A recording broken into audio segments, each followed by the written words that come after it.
We late. Mukbang. What's up?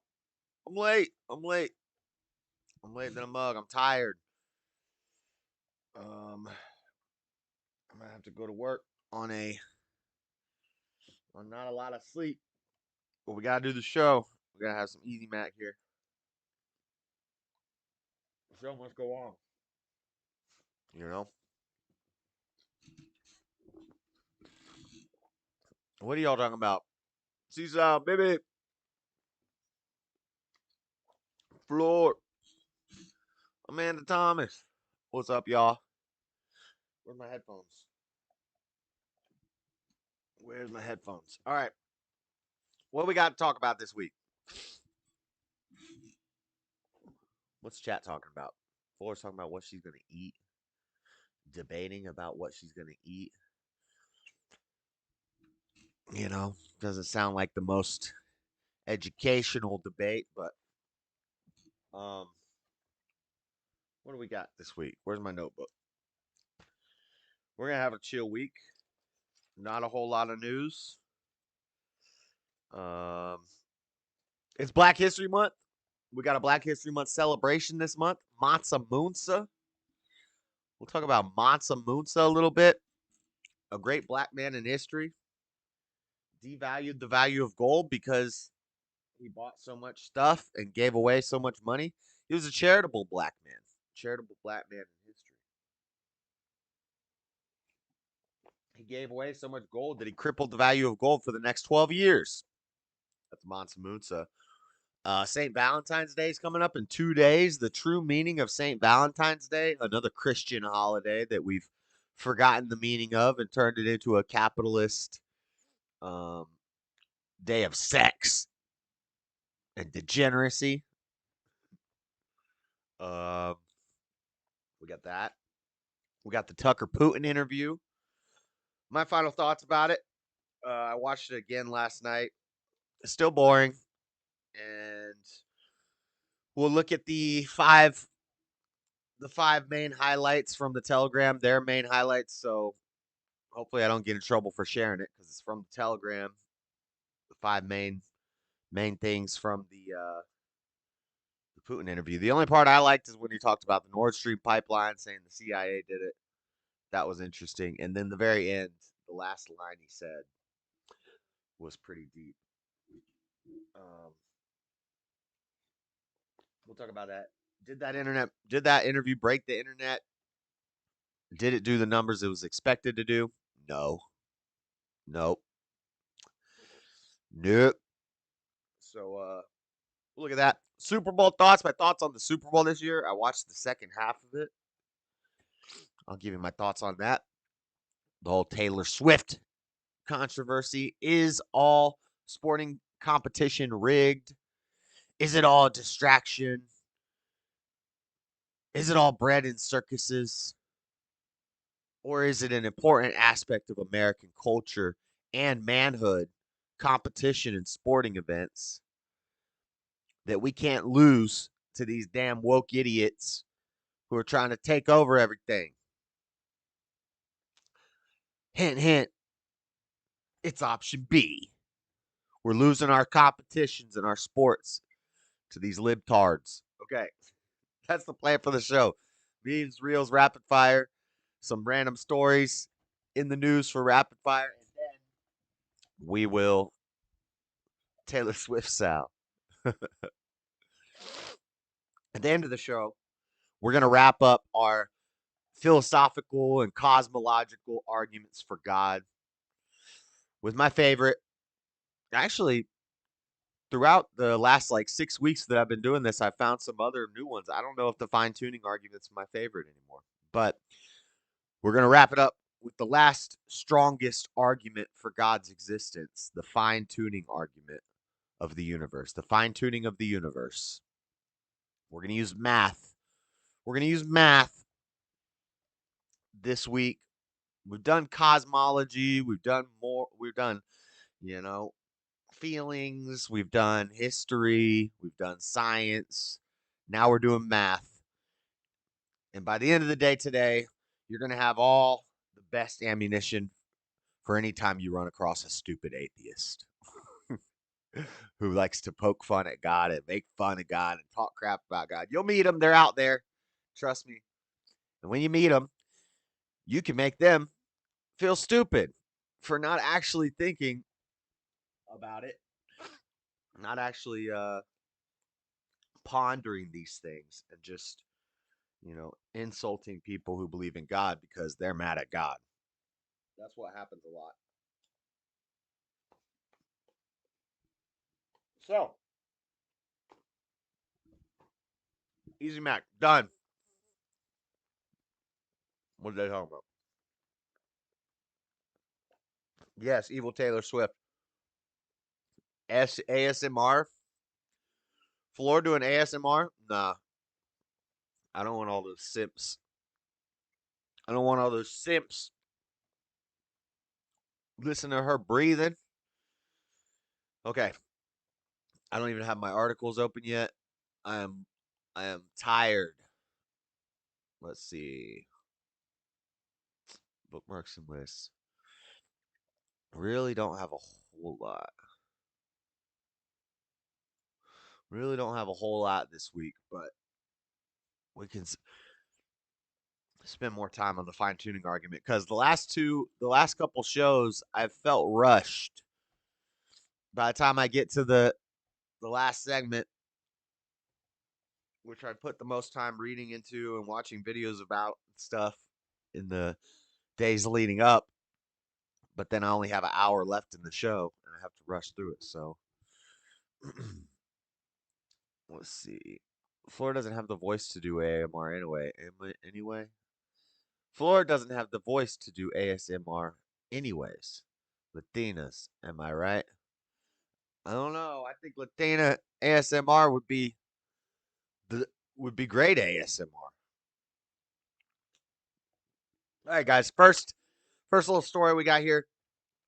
Happy Black History Month. Let's do a Black History Month celebration. Let's talk about Mansa Munsa, King Mansa Munsa. While in Cairo, Oh wait, no. Who is Mansa Munsa? How rich was Mansa Munsa? Mansa Munsa was one of the richest men in all of history. In all of history, and he dropped the value of gold from 25 denaries or something like that. Hold on, where's that? Shaka Zulu. We're not talking about him though. Um, we don't know the exact details of when he died or how he took power, but we do know the basics that he was the Mansa of the Mali Empire, and we know what sort of king he was and what sort of society he lived in. These details we primarily know from a mix of Malian oral history and Arabic literary sources. Oral history, huh? Sources of which several talk about him in detail because he was the regular communication with North Africa, had Moroccan traders acting in his kingdom, and famously visited Egypt and Arabia in a great Haji in 1324. He's famous primarily because the visit was certainly a formidable and powerful West African king who was known in Morocco. Even without that, his reign is often referred to as a golden age for Mali. He oversaw the creation of a great center of Islamic learning at Timbuktu, an increase in the trans-Saharan trade, and conquest of Shanghai city of Gao. But he had inherited a great empire, and his successors maintained that he had a steady hand. He was a steady hand rather than a game changer. Now, this is pro Mansa Musa stuff. I've heard negative Mansa Musa stuff that just said he was throwing gold around, crippled the value of the gold. His caravan spent and gave away so much gold that the overall value of gold decreased in Egypt for the next 12 years. So while I was reading about this guy, some people say he's the richest man who ever lived based off of inflation. But oh, and he had a bunch of servants. Another thing you often see used to answer the question of the title is the number of servants Musa had with him on his journey. You can find figures for that which range from 10,000 to 60,000 slaves. 10,000 to 60,000 slaves. Now, they'll call them servants, so it won't sound as harsh. But these slaves were treated way worse than the slaves in America. These slaves were in the desert hiking to Mecca across multiple countries in the sun, in the sand, in the desert, carrying this guy's stuff while he's like, let's hike across the desert. We're going to Mecca. Whisperer Adventures. Am I quiet? Oh, you mean the ASMR? Yeah. Am I quiet though? Yes, I am kind of low. Anyway, crippled the value of gold. This wasn't uncommon for the value of gold to fluctuate back then. Um, but what was uncommon is the duration of how long the value stayed down. Many rulers would come in and maybe buy up a big palace, and the value would drop for a little while. Or they do something, the value would drop a little while. 6 months. One of the rulers, it dropped. States that Munsa gave away so much gold, the value fell of one gold coin being worth 25 silver coins to one gold coin worth 22, and remained at that lower price for 12 years. Other sources have it starting at a lower base, around 20, and some Jewish sources even have it as low as 14 silver for one gold, but around 20 to 1 or 25 to 1 seems the generally agreed rate of silver to gold in the 1310s and early 1320s prior to Munsa's arrival. 5 other sources agreed that in 1324 that value fell. Some say by as little as 2 silver coins, others say as much as 6 al-Makrizi. Says it fell a whole 10 coins. So there is disputes here. Whoever we believe, the consensus is that after Munsa's visit, gold was worth less. Worth less or worthless. And it didn't recover. Yeah, see, whether it's 2, 3, 6, or 10 coins, the value falls by, that is a significant effect. But the normal range of gold in Egypt was 20 to 25 silver, and that does seem to have changed yearly anyway. Mansa caused market fluctuations, yes, but he didn't topple an economy entirely. He just nudged the needle. So, this is Mansa Munsa. This is where you get the term inward rich. I didn't make it up. But anyway, shout out Black History Month. Mansa Munsa making it rain on these hoes. I make it rain on these hoes. It's Mansa Munsa. That's where we get the bling bling from. That's where we get bling bling from. That's the origins, the true origins of bling bling. All right. Yeah. Trying to make me rich. Let's go to Mecca. The perfect storm of creepy and hilarious. Stop trying to whore Josh out. Seesaw. What the? Oh, having me do ASMR? Hold on.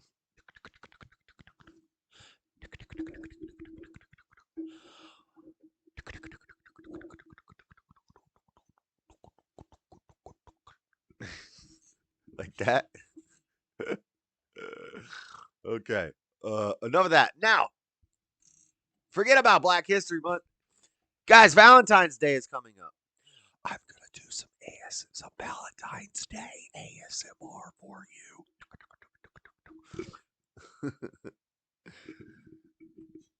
Y'all want some Valentine's Day ASMR? Valentine's Day ASMR? Did you guys know that Valentine's Day is a Catholic/Christian well, not American, but Christian holiday, just like Christmas and Easter and Halloween? St. Valentine's Day, also called St. Valentine's Day or the Feast of St. Valentine, celebrated annually on February 14th, originated as a Christian feast day honoring a martyr named Valentine. And through later folk traditions, it has also become a significant cultural, religious, and commercial celebration of romance and love in many regions of the world. Here's this cool story of the true St. Valentine's Day, the true meaning of Valentine's Day. Hold on, I need to take a sip of my coffee. There are a number of martyrdom stories associated with various Saint Valentines connected to February 14th, including an account of the imprisoned Saint Valentine of Rome for ministering to Christians persecuted under the Roman Empire in the 3rd century. According to an early tradition, Saint Valentine restored sight to the blind daughter of his jailer. So his jailer, the guy who's locking him up in jail, had a blind daughter. And St. Valentine's Day cured his jailer's eyesight. That's love. That's kindness. He could have just been like, nope, she's gonna be blind forever unless you let me out of the jail. But he didn't do that. Um, Numerous later additions to the legend have better related it to the theme of love. Tradition maintains that St. Valentine performed weddings for Christian soldiers who were forbidden to marry by the Roman emperor. An 18th century embellishment to the legend claims he wrote the jailer's daughter a letter signed, Your Valentine, as a farewell before his execution. So they've made this tale more elaborate and added things to it.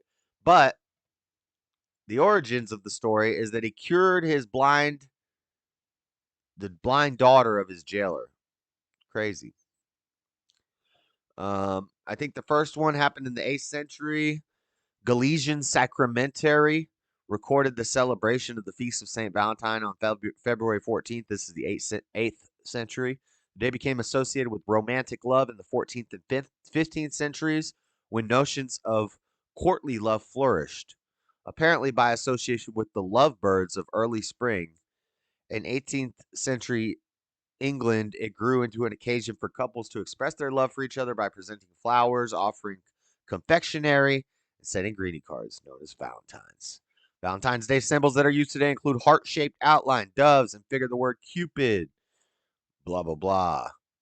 Something about epilepsy. What the heck?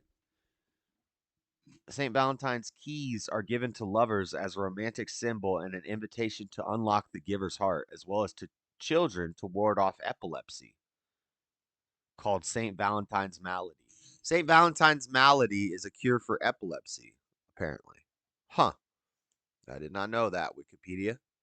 Anyway, Valentine's Day coming up. Just wanted to share the story of St. Valentine and the jailer's daughter, the blind jailer's daughter. Um, what kind? Ew, mouse. You don't like mouse sounds?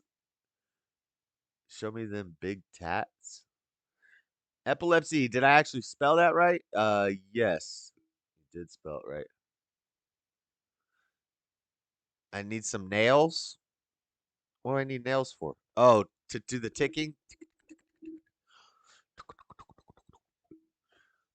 Boop, boop, boop, boop, boop, boop.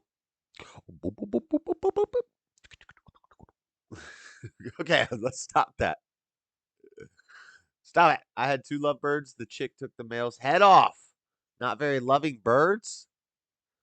Why is it always that in the animal community? Why is it always the female animal ripping off the head of the male? Spiders do it. Praying mantises do it. Apparently, lovebirds do it. Hamsters hamsters won't bite the head off the mate. They'll bite the head off the babies. And gerbils will do that too. Probably rabbits also, because they're also rodents. But what's the deal with all these beheadings? What's the deal with all these beheadings? What's the deal with all the decapitation? That's what they always do, tap and scratch things. Yeah, that's true. I haven't congratulated our resident black. Happy Black History Month, baby.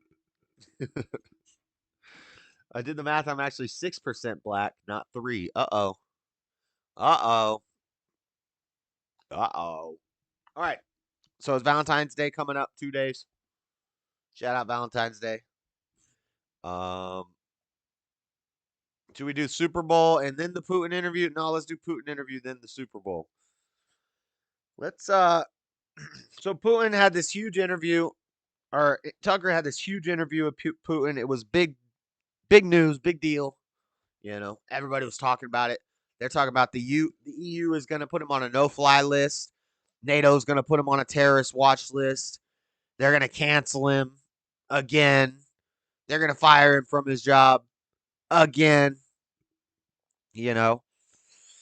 Tucker Carlson is in Russia to interview Putin. He's already doing the bidding of the Kremlin. This is the first article I saw about this from CNN. earlier last week. He's already doing the bidding of the Kremlin for doing journalism.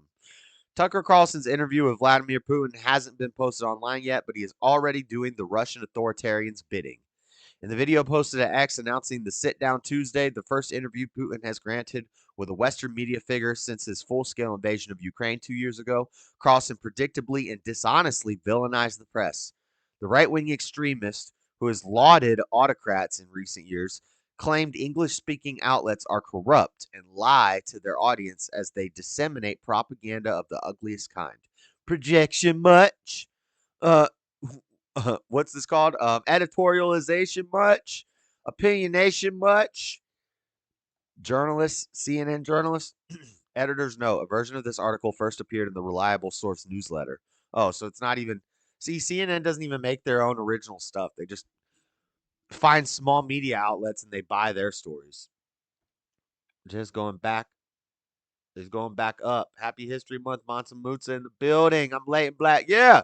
Mansa Munsa's like Freddie. Freddie's a very generous, giving guy. Annie Blat. Annie Blat. And if he's fell into a lot of money, you know, he might be giving away a lot of gold. You know what he's not doing?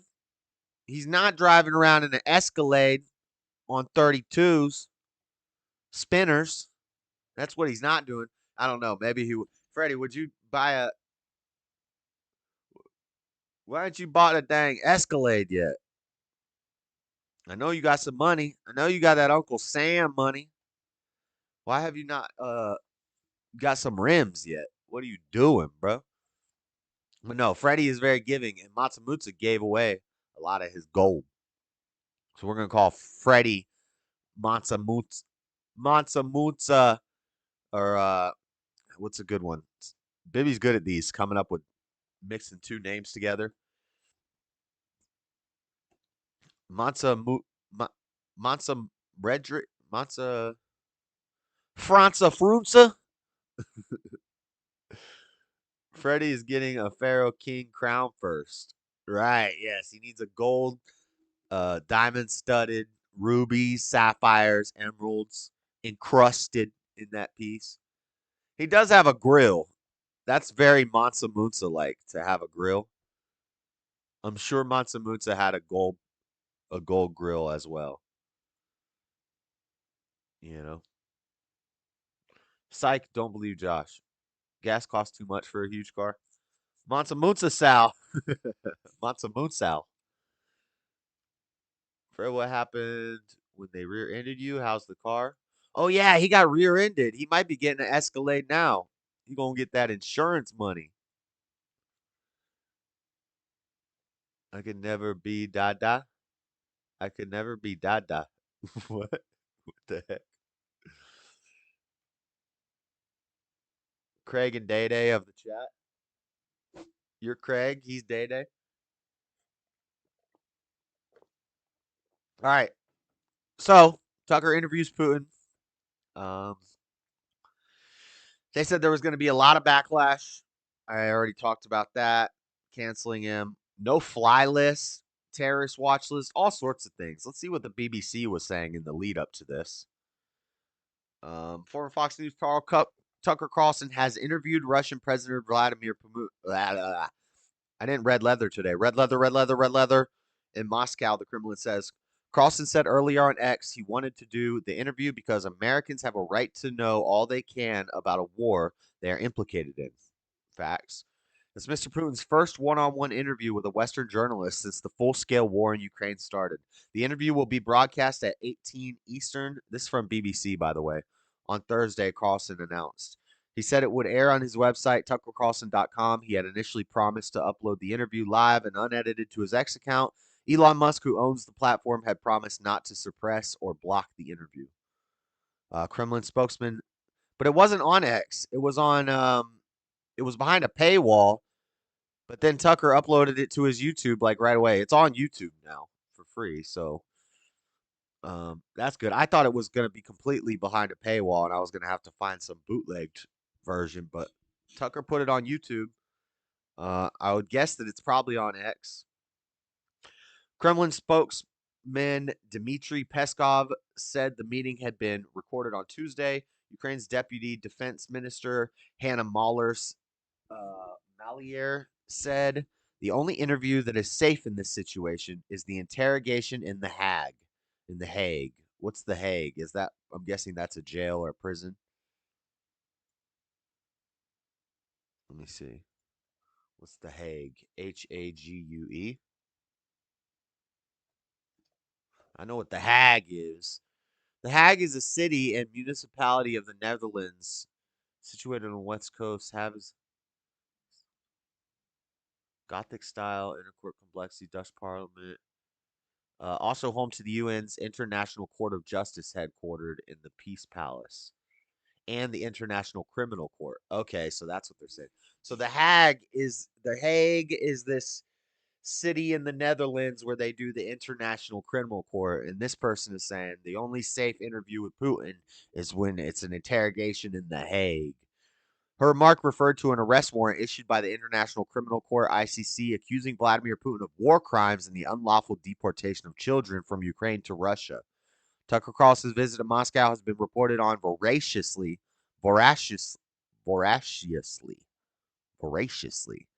in Russian state media with near constant coverage of his every move. There are risks to doing an interview like this, obviously, so we've thought about it over many months, Carlson said on his announcement video. Okay, so the interview happened. Let's go to some clips from it.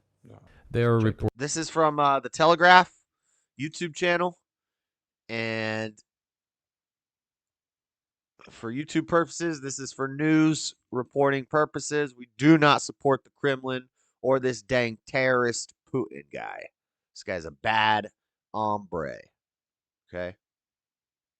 Reports that Elon Musk had already had a chip implanted in the human brain in the USA. Elon Musk внедрил уже чип Elon в мозг Musk. какого-то человека. What do you think of that? Ну, Маска, я думаю, что Маска остановить Well, невозможно. I think there's no stopping Elon Musk.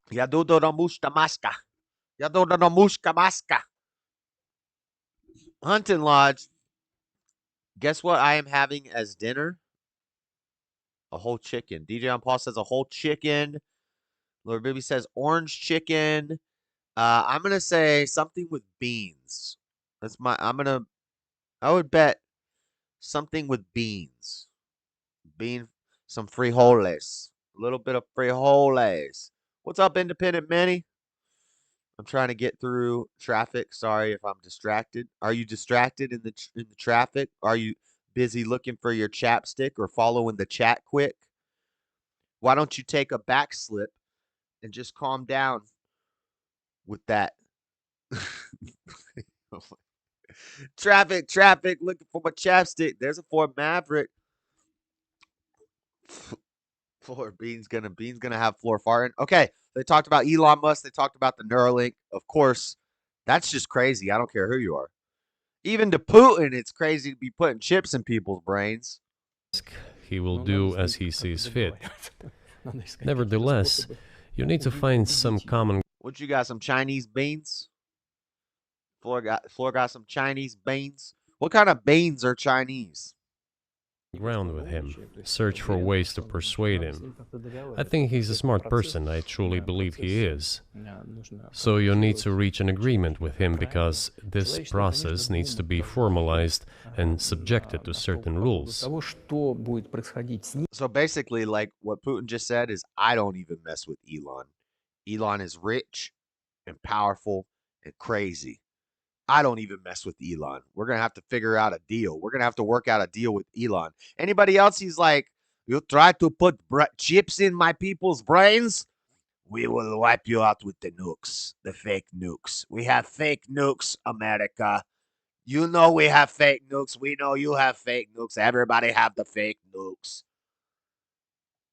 But Elon? No, we do not challenge Elon. Putin's scared of Elon. Is what I heard. One of our senior United States senators from the state of New York. Also, these headlines of each segment, like Putin threatens World War III. He doesn't actually threaten World War III. Listen, One of our senior United States senators from the state of New York, Chuck Schumer, said yesterday, I believe, that we have to continue to fund the Ukrainian effort, or U.S. soldiers, citizens could wind up fighting there. How do you assess that? Безусловно. Well, if somebody has the desire to send regular troops, that would certainly bring humanity to the brink of very serious global conflict. Right. So that's not a threat. That's an if-then statement. He said if somebody decides to bring troops here, then that is going to turn into a much bigger conflict. You know? That's not really a threat. It's not a threat, it's a promise. Hola, Mandy. Who's Mandy? Oh, Amanda? Yeah, he wasn't really threatening. He was saying if they keep doing this, if they keep aggressing on me, then the fight's going to get bigger. Duh. You know, but then Telegraph and all the CNNs and all the left side media, they'll say Putin threatened World War III right there. Putin just threatened to drop fake nukes on all of us. This is obvious. Do the United States need this? What for? Национальной территории. У вас нечем заниматься. Thousands of miles away from your national territory. На границе полно. Проблемы с Don't you have anything better to do? с государством. You have issues on the border, issues with migration, issues Yep. with the national Yep. debt. More than $33 trillion. You have nothing better to do, so you should fight in Ukraine? That's Понимая true. ситуацию, которая складывается. Wouldn't it be better to negotiate with Russia? Make an agreement, already understanding the situation that is developing today, realizing that Russia will fight for its interests to the end? Здравому Yeah, so all he said was we're going to defend ourselves and we will fight to the end. He didn't threaten World War III. He said if you guys keep attacking us, the fight's going to get bigger. You know? If I say it's like if you say if somebody breaks into my house, I'm going to shoot them. And then they put out somebody quoted you, they're like he's just going to shoot everybody. He's saying he's just going to run around shooting people. No, that's not what was said. Gotta pay attention. Gross floor, you eating pig's feet? Are they pickled pig's feet? Peter Piper picked a peck of pickled pig's feet. If Peter Piper picked a peck of pickled pig's feet, how many pickled pig's feet did Peter Piper pick?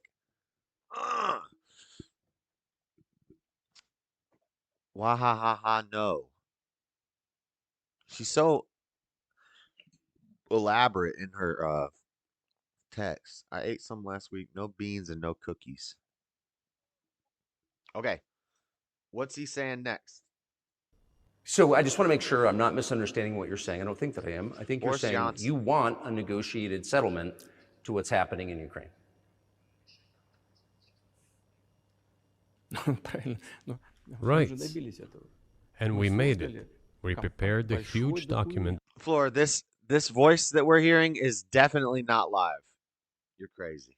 In Istanbul that was initialed by the head of the Который Ukrainian был delegation. парафирован He affixed his руководителем signature to some of the украинской provisions, делегации. not Там to all of подписи it. стоят. He put his signature and then he himself said, "We were ready to sign it and the war would have been over Pickled long eggs? ago, Мы были готовы 18 months подписать, ago." и война I'm the one who turned Flora on to pickled eggs. And yeah, we had a jar of pickles once. And when all the pickles were gone, we had some eggs and we had some pickle juice. And I was like, "Oh yeah, I remember I used to like pickled eggs. Let's make some." And I made them. Flora's like, "This is weird." And then she ate some. And then she was like, "This is amazing. This is the best thing ever." It's like a pickle and an egg. It's like a hard-boiled pickle egg. It's delicious. You don't like eggs? Oh, that's a travesty. How can you not like eggs? You don't like eggs anyway? There's so many different creative ways to make them. You can make them sunny side up, poached, hard-boiled eggs, scrambled eggs, eggs with cheese, eggs with salsa. What's that called? Pickled eggs, egg stew, egg drop soup, egg salad. Heads up, we've detected video on your stream belonging to someone else. I'm not allowed to play. That's crazy. Every other Tucker interview, I can play. I wonder if Telegram's hitting it or if. I don't think Tucker would hit it because you can play Tucker's stuff on YouTube and you don't get hit. They're just doing this because it's Putin. Or Telegram is claiming it, but I can't keep. I mean, we're past the 40-second mark. Maybe if that yellow light turns. We're yellow right now. We got a warning. We got a warning. Um, but yeah, anyway, this is like the 5 craziest things from the interview. Putin willing to release Evan Gershowitz. That was the guy that he said was a spy, and he said he didn't want to because every time they release somebody, they don't really get reciprocated. It doesn't get reciprocated. We still keep attacking them and helping out their enemies. So he's like, no, why would I release him um if I don't see any reciprocation? Is that the word I'm looking for? Reciprocation? And but he said something could be worked out if we were willing to work with them. And then at the end of the show, um the last line in the interview, he had a line about how America runs the media. Not the J words, not the little hat people. It's not Russia running the propaganda war. It's not China running the propaganda war. They're pretty open and out and upfront with what they're doing in China and Russia. It's not a secret. The only secret propaganda empire in the world is America. It's not the Jews. It's the Western world, and America is at the forefront of that. France started us down this path. The great anarchist movement known as the French Revolution, where we get all the gayness from and all the weird gender stuff, all the yes, that comes from the French Revolution. And then that leads to America, and now we've taken up the mantle and we're leading the march into the pits of hell for the rest of the world. And we are the propaganda arm of the governments of the world. Stop being scared. What am I scared of? I'm not the one. I'm not the one who believes in fake nukes. What do I have to be scared of? I hope they take. Shoot. I'm already brushing up on my Russian. I'm brushing the Russian. Touching up on my Russian. I'm ready. I'm ready. I'm gonna speak Mandarin and Russian. We're gonna be speaking Mandarussian. Now they're trying to openly accept that Biden is so senile he can't stand trial. Yeah, he had a press conference that I haven't watched it yet, but apparently it was like one of the worst press conferences ever. Maybe I can find some clips from it. So meanwhile, Trump says he would encourage Russia to attack NATO allies who do not pay their bills. Based. Donald Trump has said he would encourage Russia to attack any NATO member. This is from BBC that fails to pay its bills as part of the Western military alliance. Let's go. At a rally on Saturday, he said he had announced he had he said he had once told a leader he would not protect a nation behind on its payments. Makes sense. And would encourage the aggressors to do whatever the hell they want. Makes sense. Makes sense. Members of NATO commit to defend any nation in the bloc that gets attacked. The White House called the comments appalling and unhinged. Oh, of course they did. NATO chief Jim Stoltenberg said, any suggestion the allies will not defend each other undermines all of our security. Oh, shut up. While you're... Is NATO in... no, that's something different. Never mind. Watch it. It's great. Amanda Russian. Now they are trying to openly accept. Oh, I read that already. Everybody eating Chinese food. The Chinese. The Chinese. I hope it's not bat soup. I hope it's not a damn pangolin. Um, uh, he recalled that the leader of a big country had presented a hypothetical situation in which he was not meeting his financial obligations within NATO and had come under attack from Moscow. Mr. Trump said the leader had asked if the U.S. would come to the country's aid in that scenario, which prompted him to issue a rebuke. I said, you don't pay, you're delinquent. No, I would not protect you. In fact, I would encourage them to do whatever they want. You gotta pay. You're fired. Let's go. I agree. I agree. We shouldn't be fighting for them if they're not paying their fair share, and we shouldn't be protecting them. And if their enemies want to come after them, tear it up, Russia. Ask not what the country can do for you. Ask only if you can pay your dues. It's so ridiculous. Okay. He added that the statement endangers American national security, global stability, and our economy at home. In a statement responding to Mr. Trump's comment on Sunday, NATO Secretary General Jens Stoltenberg said any suggestion that allies will not defend each other. I already read that. What the heck? These articles repeat themselves. Anyway, I already read that. Look, you can read it too if you don't believe. If you don't believe me. Russia launched a full-scale invasion in Ukraine. Blah blah blah. Mr. Trump. As soon as Biden came in, let's attack Ukraine. You get it. You get it. Yeah, and that was related to the thing because they were asking him about things Putin had said in the interview. Vladimir Putin's controversial Tucker Carlson interview fact-checked. We got the fact checkers on deck. So let's see what Euronews is fact-checking. Controversial encounter. Putin once again claimed that Ukraine started the war and Russia wants to end it. This is untrue.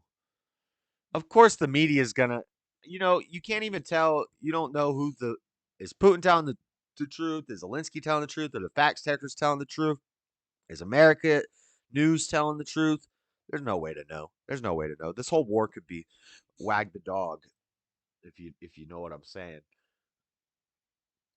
I close my eyes, and it's like Trump's. Oh, and it's like I thought you were singing Linkin Park, or what's what the, that's tried so hard.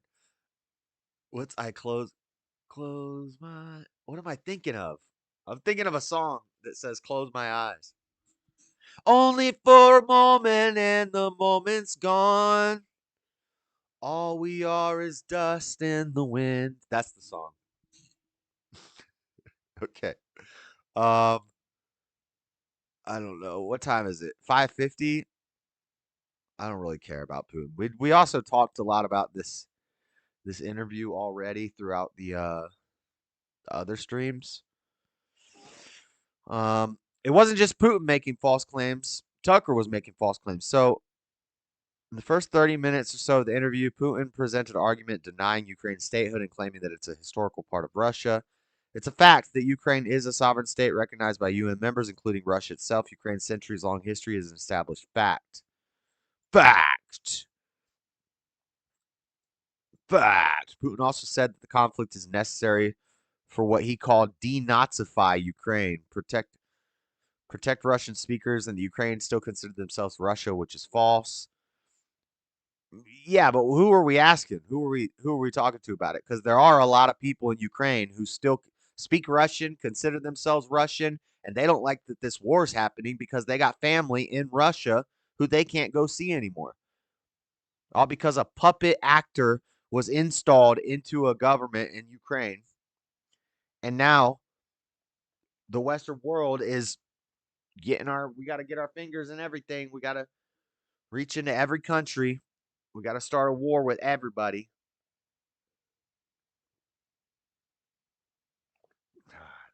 Whatever helps the Democrats win and reduces the population. You think they don't want a draft? They don't want a huge world war where they could just draft all these people.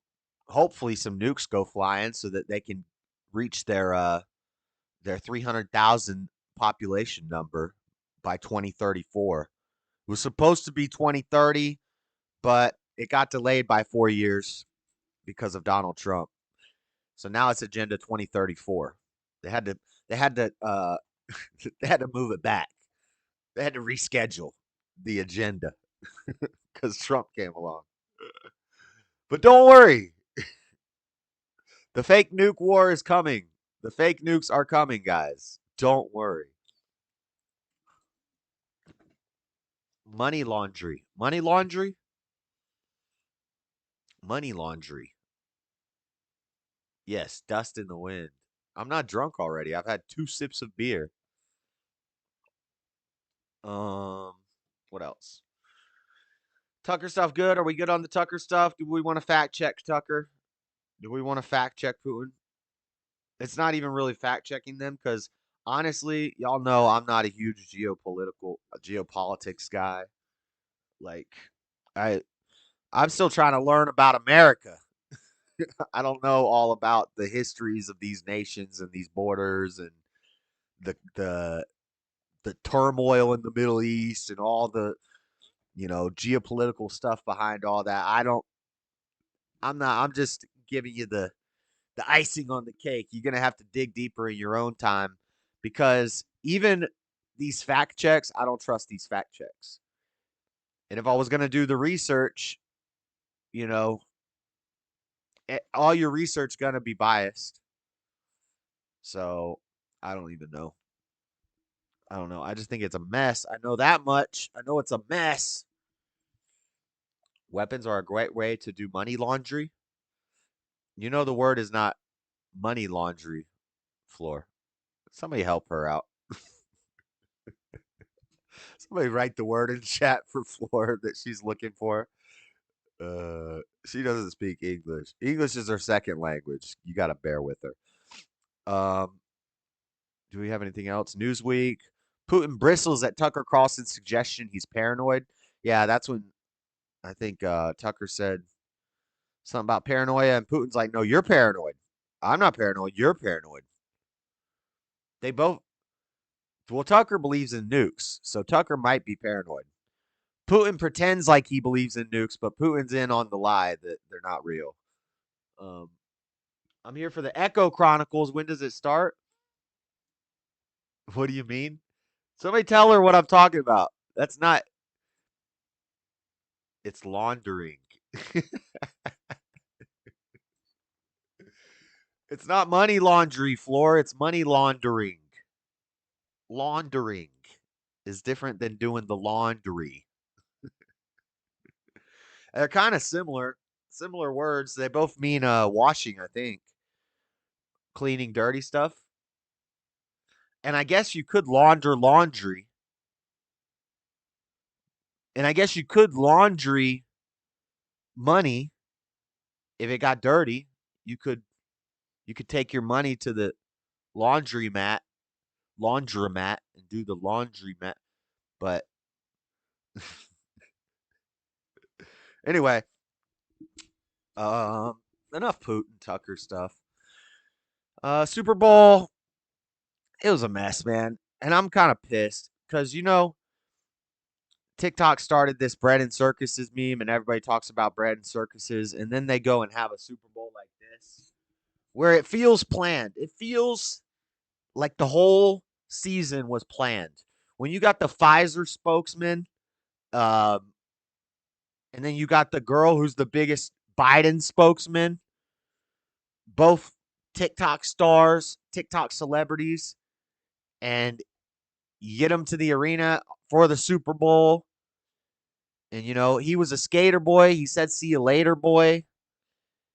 Sometimes you just got to shake it off, because players going to play.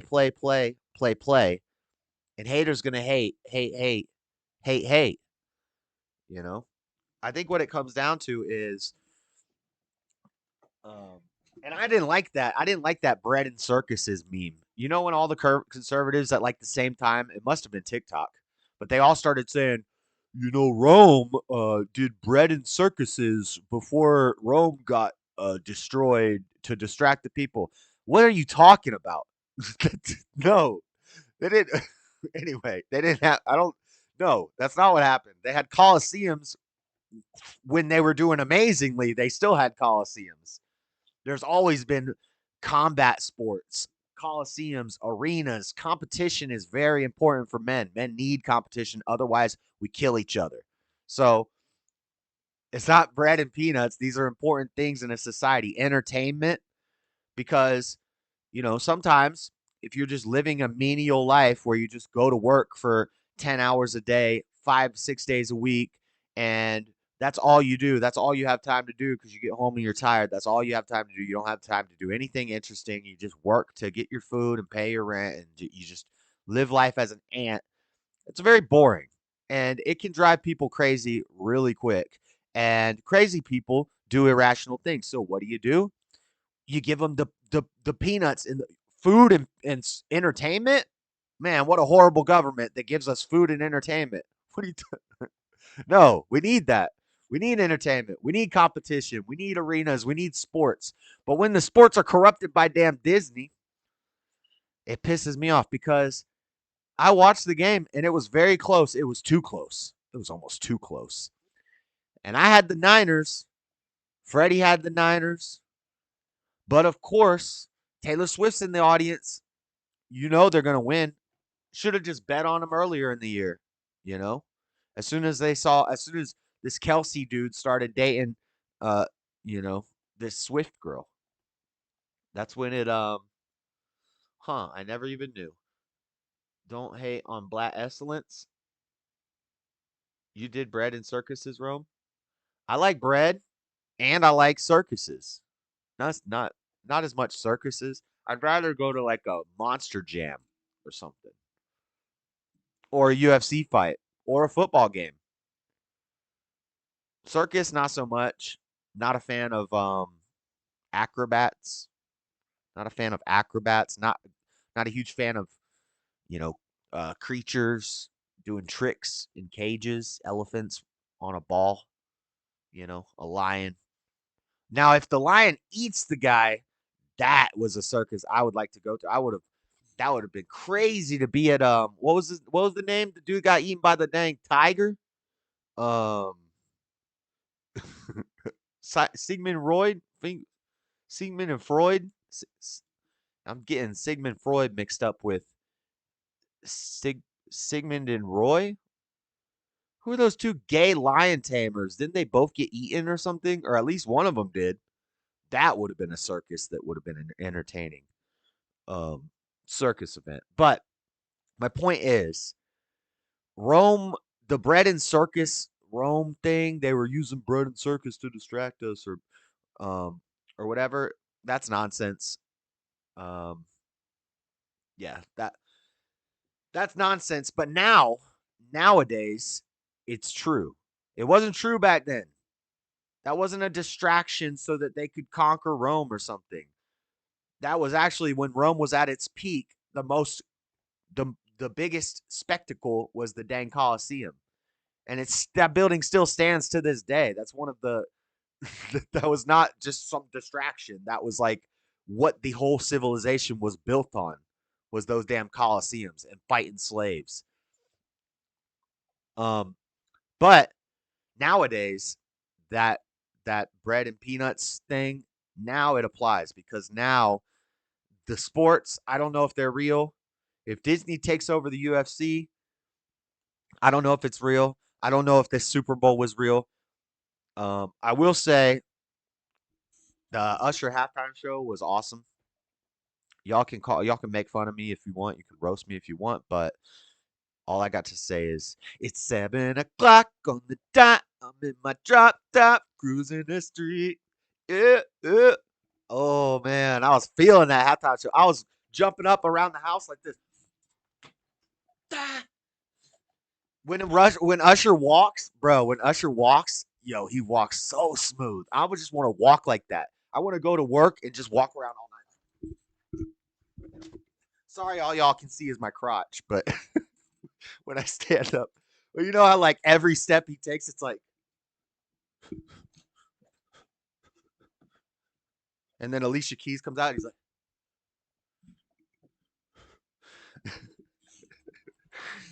like, anyway, I was feeling that halftime show. Man, when Ludacris came, when Lil Jon and Ludacris came out, yeah, yeah, yeah. Oh my God, damn, it could come to me. Oh man, I pulled my headphone wire out. All right, we're back. Montecore. Montecore was the tiger's name. Oh, the tiger that ate Siegfried and Roy. However he spells his gay name. Yes, Montecore. That's a cool name for a tiger. If I had a pet cat, I would name it Montecore. Stop flashing, Josh. Jeez. Yeah, next time I see Flora, I'm gonna walk up to her in the airport like Usher and be like, shh. I'm gonna be like sliding across the floor like a. I come up, and she just hears music. These are my confessions. Just when I thought I said all I could say, my chick on the side says she got one on the way. I love Usher. Usher was on every baby making mixtape that I made when I was in middle school. Just so you know. And I wasn't even making babies, by the way. I was a virgin. But I still had baby making mixtapes. Just in case for that one lucky day when I got to play my my baby making music. Floor, we're gonna listen to some Usher.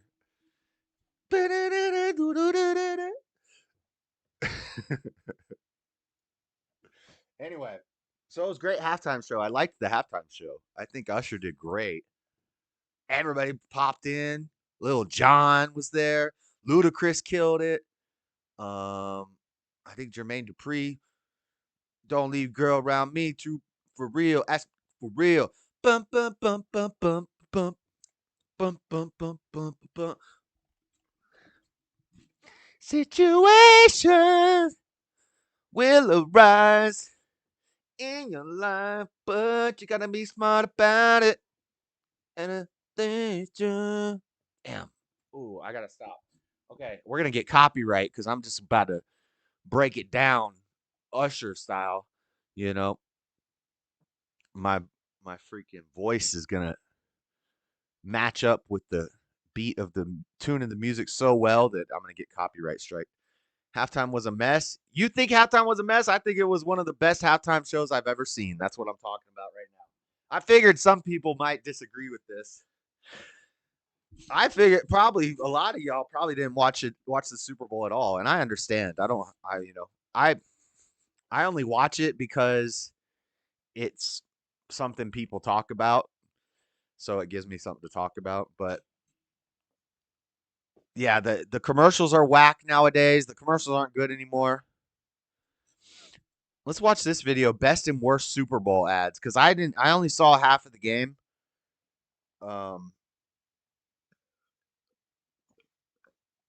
and I didn't see all the commercials and stuff. I did see the new Bud Light commercial that had Post Malone. It had Dana White in it, and it was all Bud Light. And they tried to make it like cool, like they're trying to make Bud Light cool again. I can, you know, I could forgive them over time. You got to give them a chance to rebuild. Don't even bring up Alicia Keys. Yeah, I don't. Her her part wasn't even that good.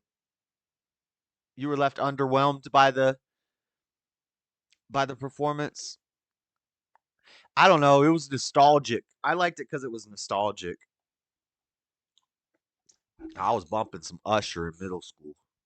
Um, but yeah, the commercials. Apparently, there's a commercial of like some. Do I have the article? Where's the article? Let's play this video while I try to find this article because I did not see this commercial, but apparently there's this Christian quote unquote ad of this white guy washing a gay black man's feet, and they're saying, which to be fair, I think Jesus would wash a gay black man's feet. He would. But he wouldn't do it as a spectacle to raise money and make a viral TikTok video. He wouldn't be doing it like, oh, let's love the gay people and the show anti-racism and anti-homophobia by washing the gay black man's feet on TikTok. Jesus wouldn't do it like that. You know, Jesus, if the guy said, I'm a gay guy, Jesus would say, stop calling yourself that. Go and sin no more. You're a son of God. Stop identifying as that. And then he would wash his feet. Anyway, we'll find that in a second. Let's watch this little video. I might get copyright, but whatever. It is what it is. You can't market Jesus. Yeah. I too am having a blast. Agent Burke Macklin couldn't show up apparently, but this Pringles guy looks very familiar. You look like the Pringles guy. Chris Pratt was in a commercial. I like Chris Pratt. Chris Pratt is based. No, I don't. Do I get a cut? And now on to Booking.com and Tina Fey. I don't know about no Tina Fey. She's still alive. There are so many Tina Feys I could be.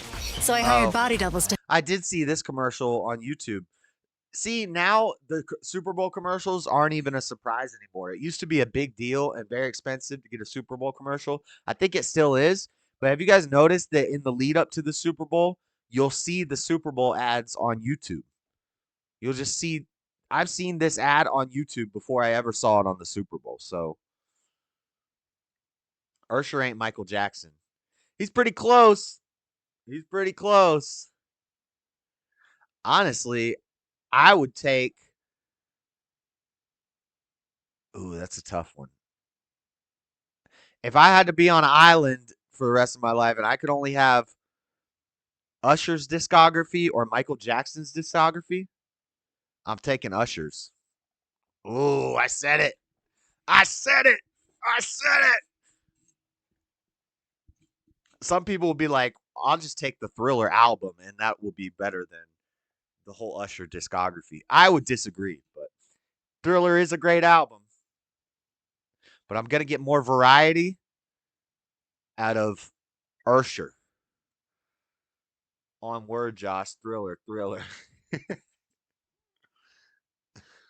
See, he said Thriller right after I knew it. Thriller's a good album. And yeah, Mike dances better than Usher. I'll agree with you on that. But I don't know. I think Usher sings better than Mike. All right. Anyway, Michael Jackson. Jamon! Check it out. to help me out. And that led to a reunion with her 30 Rock co-stars, Jack McBrayer, Jane Krakowski, and wait, is that Glenn Close? You can book whoever you want to be. That's my line. We've all been dying for a Suits reunion, so how about two Suits reunion? And Sarah Rafferty. Yeah. There was this Suits commercial. Who is this black lady? What the heck is wrong with her? So this was a Suits, because I saw this guy and this lady. You know who's not in this picture? Well, first off, Judge Judy is not in the show Suits. Second off, I've only seen the first like 4 seasons, but I think there's like 13 seasons of this show. So I only know these 3 characters. Where did damn Meghan Markle go? I had no idea that the girl that's in Suits is Meghan Markle. I don't know who this lady is, but she looked crazy.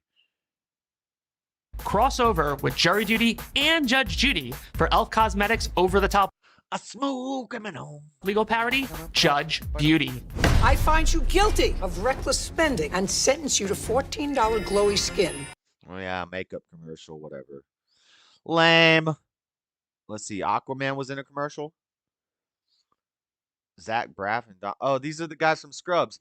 See, everything was like throwbacks to old shows. Let's bring some old actors from a show that was on 10 years ago for our Super Bowl commercial. Or everything was a dang ad for a show on Hulu, a show on Netflix, a show on Paramount, a new show on a new streaming platform, a new show on this streaming platform. Get this platform and you get this show. This new movie's coming out on this streaming platform. That's what it all was. I'm willing to work alone. What? Braff and Faison return in another T-Mobile commercial, but John Travolta's out this year and Jason Momoa is in. I need home internet from T-Mobile to fulfill my life. And the That was a cool backflip, but yeah, it's kind of gay. whole thing culminates in a Flashdance tribute, complete with a Jennifer Beals cameo. Do it again with your shirt off. You guys are fine. Oh, and when it comes to reunion, Okay, this is dumb. Enough of this. We're wasting way too much time on this. It's already 6:12. Enough of this crap. Let's move on to the next part of the show. Enough Super Bowl stuff. I don't know. I told you I didn't have a lot this week, so we're watching dang Super Bowl ads. I did hit the like button. That's good. Thank you. Smooth Criminal was epic. Was that the name of the album or just the song?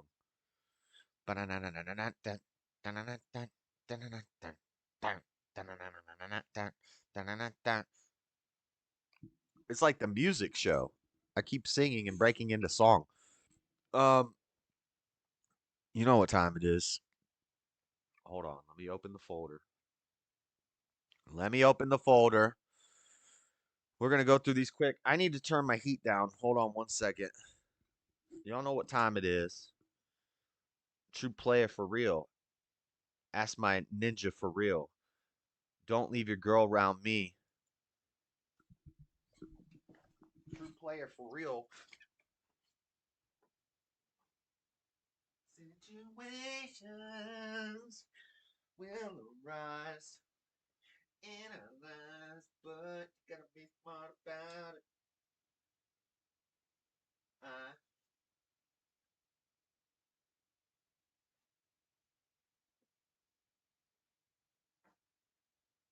Celebration with the guys I take fun.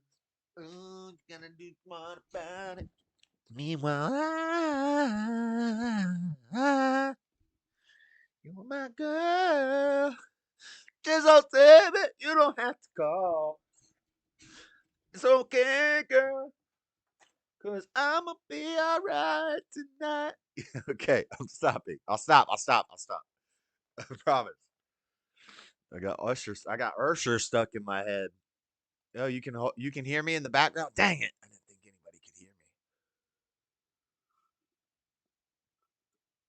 I didn't think anybody could hear me. Guys, where's my sound effects? I need my sound bar. We gotta Control Alt Delete this mug. Where's hold on. Task Manager. Manage my task. Voice mod. In task.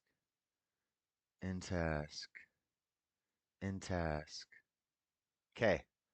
Task is ended. Now redo the task. Jazz Urban's Got Talent Adventures. Mimi is a nominee for the Rock Hall of Fame. What is the Rock Hall of Fame? Oh, the Rock Hall. Okay. I read the Rock Hall of Fame and I was thinking of Dwayne Johnson. I was like, he has his own Hall of Fame? For what? How do you get into the Rock's Hall of Fame? And then I realized you meant the Rock Hall of Fame. Guys, it's time for the beers.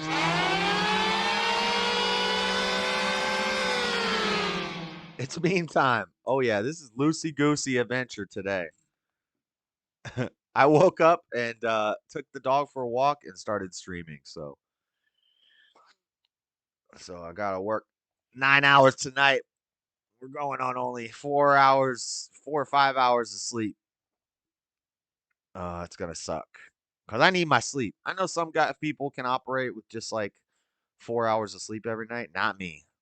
I need to get my 7. You know. All right. The green is the Arab world. The red is Israel. The Arabs have 99.6% of the Middle East. Israel has 0.4%. The Arabs complained that Israel is occupying their land because 99.6% just isn't enough when you hate the Jews, when your hate for the Jews is the center of your life. Facts. Facts. Stubborn didn't send me this meme. He wouldn't send me this meme. But he's gonna have to keep sending me memes because I think I'm gonna get kicked out of the meme group that I'm in because the mod is the lady who runs the thing is a dang goat lover and a Jew hater. So I'm probably gonna get banned from that group because every time she posts something stupid, I make a joke and then she's not very good at roasting, so she gets laughed at. So I'm gonna get banned from that group, I think. But don't fret on me, Egypt. Look at that, Freddie. Egypt, it's right there. Look at Egypt. It is in Africa. Who would have thunk it? Who would have thunk it? Right here in the Fertile Crescent, right around the heart of the earth, where in general most people will agree that humanity started somewhere in this little circle right here. All religions, all scientists, atheists, for the most part, most of them will agree that we came from somewhere in this little region right around here. Somewhere. I'd say a little more north, like right up in here, right above Lebanon. You know, the Mediterranean region. Or no, right in here, Iraq, modern day Iraq. That's the Fertile Crescent. Yep. You got the four rivers. You got the Tigris, you got the Euphrates, you got the Nile, and you have there's a fourth river. There's a fourth river. Anyway, that's the heart of the earth. That's the Fertile Crescent. Next meme. What's up, Steve? Next meme. Take life one step at a time. The steps. The steps. Yeah, take life one step at a time.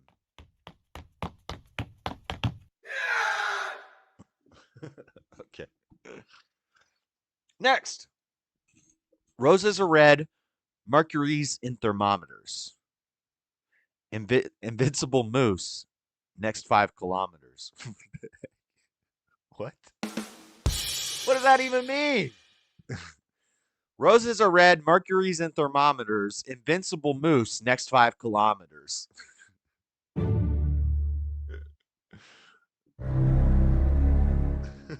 Okay. Keanu Reeves was born in Lebanon. Just put a little fun fact for you. Nice. Was he really?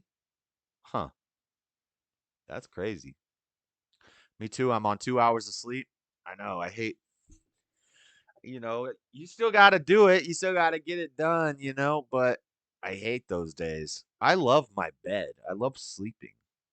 I can't wait till I buy a new, nicer bed. One of these days, I'm going to get a nice bed. Nice big bed. And it's going to be so great because I love sleeping in my bed, even though my bed sucks and it's not good on my back. It's like a 50-year-old trundle bed. It's not even supposed to be used as just a freestanding bed. It's a trundle bed. It's the type that drops down and slides under another bed, and you pull it out and lift it up. And I don't even have the other bed. I just have the trundle. And it's not good for your back. It's not a comfortable bed, but I still love it. Imagine when I get a nice damn old thermarest or whatever they're called. One of them space beds with space technology made by NASA. All the government funding that went to NASA made us what's it called? Memory foam. Superb owl. I have a California King. Oh, that's a big bed. That's a big bed. That's a big bed. I used to have a California King. But that was when I was living with Floor. We had a California King, and it was basically the same as having a twin bed because she'll sleep like this.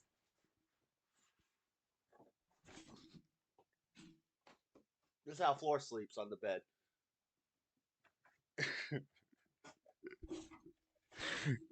getting kicked off. No blankets. Blankets are like wrapped around her like 3 times. You want to do like in the cartoons where they yank the thing and go and she just starts spinning. Okay.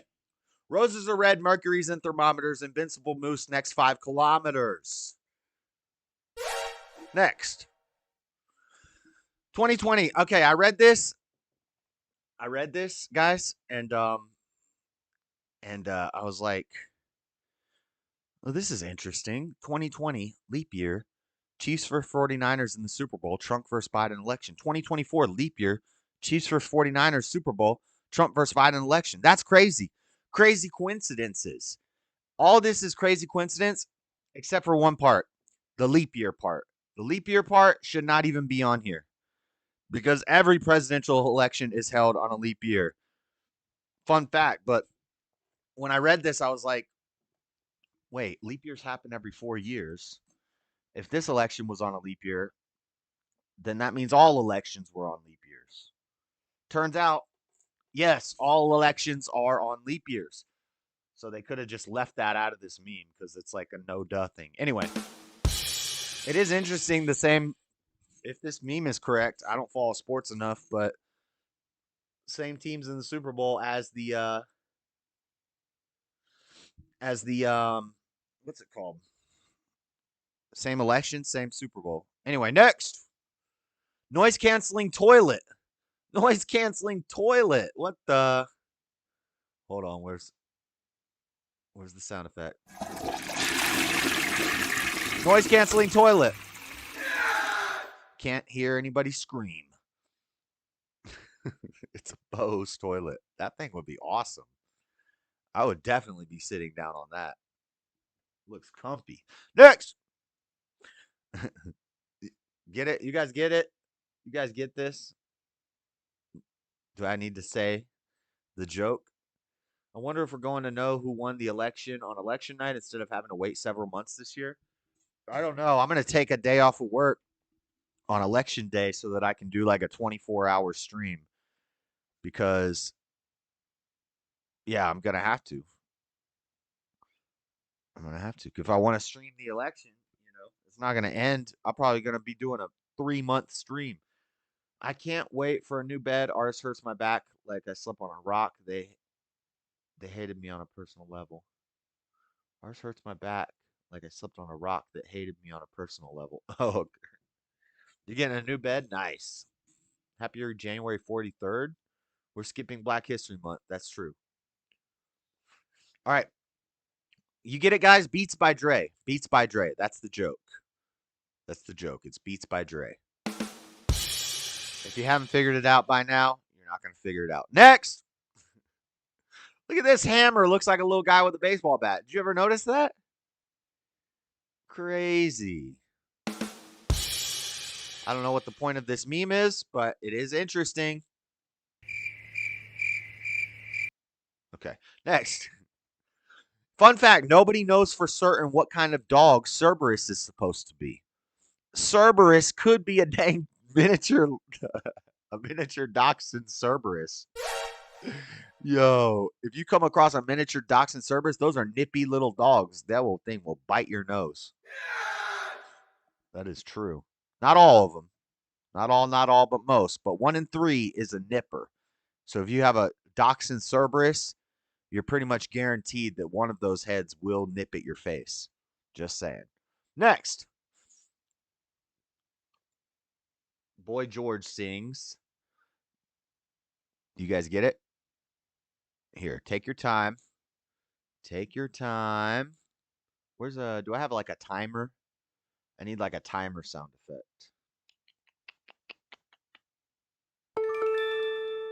Time's up. Okay. Comma. Comma. Comma. Comma. Comma. Chameleon. You come and go. You come and go. Looks like a Rottweiler in Harry Potter. The Cerberus? Yeah, but what about a dachshund Cerberus? I worked on Dre's house in Malibu. He had a pool table in the dining room. Yeah, they're not having family dinner. Comma, comma, comma, comma, comma, chameleon. You come and go. You come and go. Is that funny?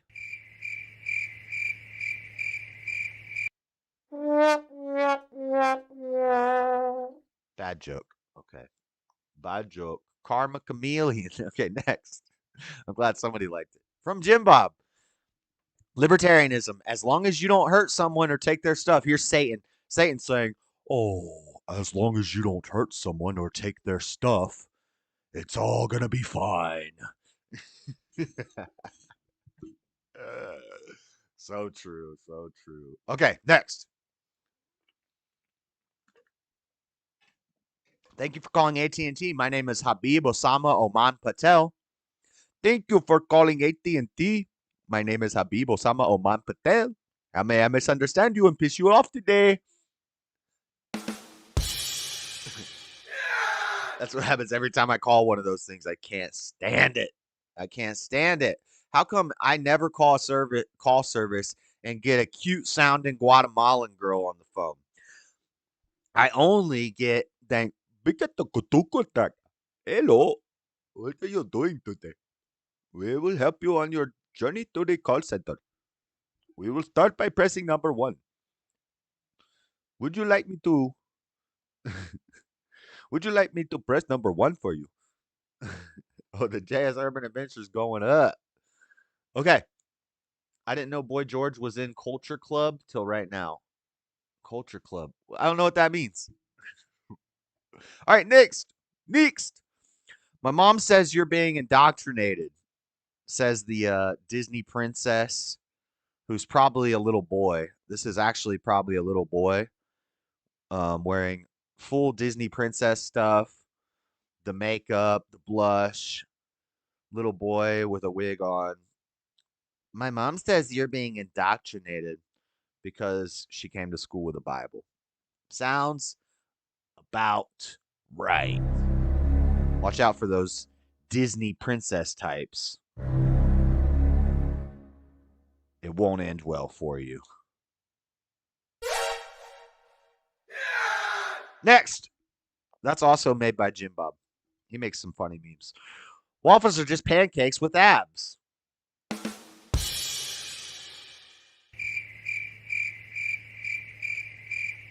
You don't think that's funny? If you don't think that's funny, there's something wrong with you. The waffles are just pancakes that have been working out and doing their crunches. That's so true. Next, how to calm a trans woman. You need to calm down, sir.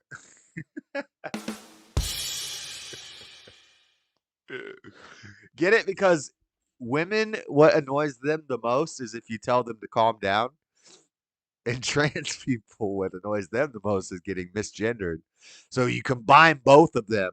You need to calm down, sir.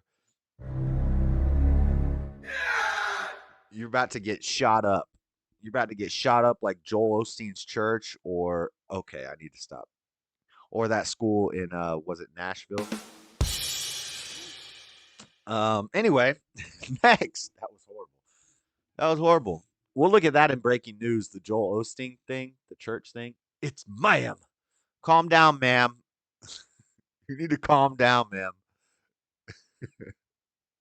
Senators say they're not super worried about running up national debt, as most of them will die of natural causes in the next year or so.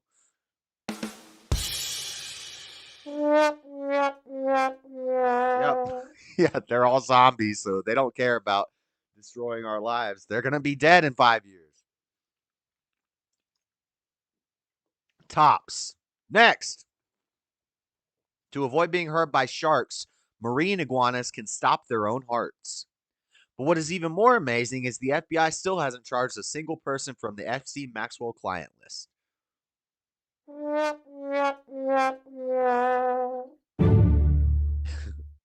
I think I've actually done this meme before, like years ago. Y'all know we've been doing this show for, well, not 2 years, but coming up on 100 episodes here. Coming up on 100 episodes. I got to read up on my waffle earth theory knowledge. Oh, yeah. Oh yeah, Waffle Earth. That one's deep. That goes deep. It's got ridges. Next, gun grabbers posing in front of a county seal of the county of an unarmed woman being shot by the governor.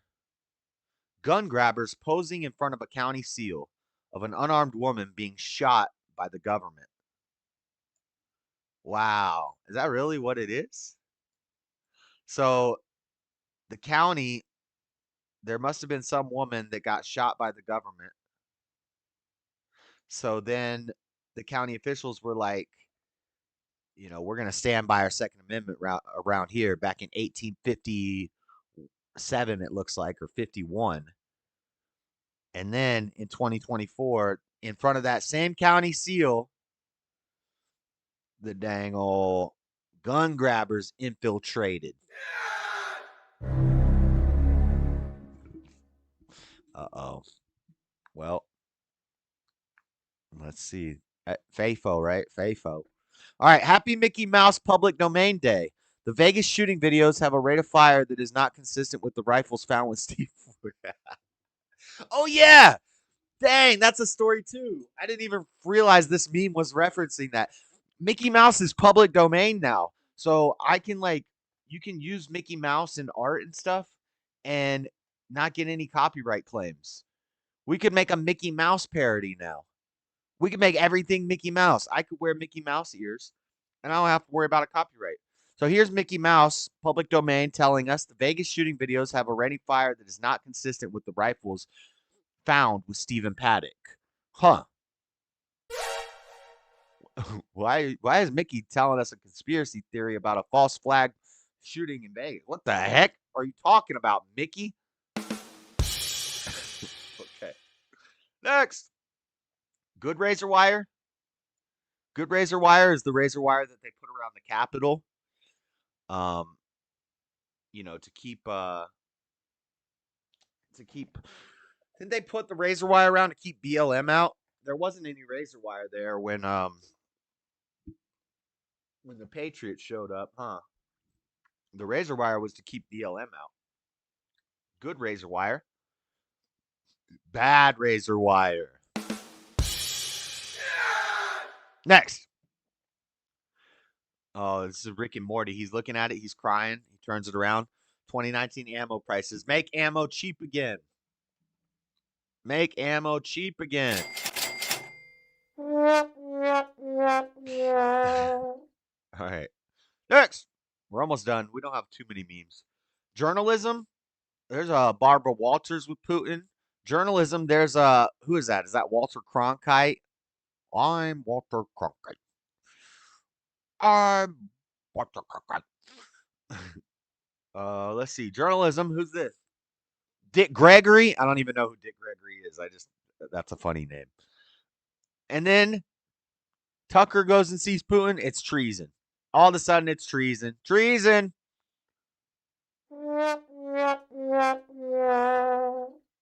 Horrible. Horrible. All these other journalists. Beta! Tucker. It's a man, baby! Yep. Make everything cheap again. Oh, yeah, that's true. Make everything cheap again. What's up, Jeff Hewitt? Stephanopoulosaurus? Stephanopoulosaurus. What's a Stephanopoulosaurus? This journalist right here? This guy? Is that, Steve Stephanopoulos. I've heard that name before. Something Stephanopoulos. Stephanopoulos. I am George Stephanopoulos. Is it George? Hey, George. Is it George Stephanopoulos? I've heard that name. Okay. Who's the bottom guy? Is that Walter Cronkite? I'm Walter Cronkite. Next meme. Greta watching you do a line with a plastic straw instead of a paper one. Dang! Beta! Greta's, look at damn Greta. She is intense. How dare you? How dare you? Next. Okay. Yes, George. Yeah, I've heard George Stephanopoulos. Okay. Sounds that guys love to hear. Oh, I don't have a closed beer. I only have this beer. The cracking of a beer. The firing of artillery in a jet. Wow. Boom, boom, boom. Sizzle of the steak. And last but not least, because it came from China. China. It came from China. Exactly. Those are all sounds that men love to hear. Next. Biden calls for the president to step down.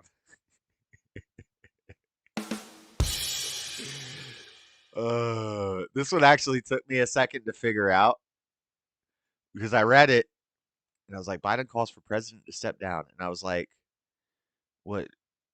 Does he know that? Does he not know that Trump already lost and stepped down? And Trump is not. What is this about Trump? And then I was like, oh, wait a second. Biden's the president. I had a Biden moment trying to figure out this meme.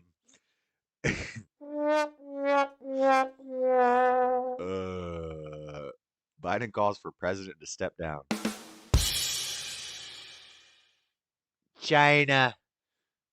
And the sound of a nice big sandwich being made. Oh, yeah.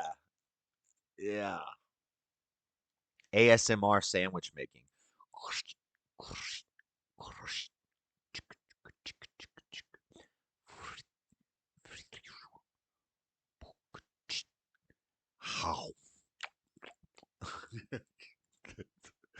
Okay, I don't have an ASMR mic.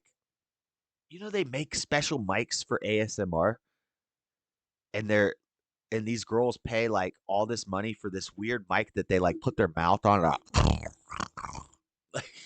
Dude, I just slobbered on my mic. I just pulled a dang old Riley Reid on my mic. Whoa, Josh, you could have kept that to yourself. Which part? Which part? I could have kept a lot of things to myself, Freddie. I know. Bud Light, dim light. Look at Nikki Haley, dim light.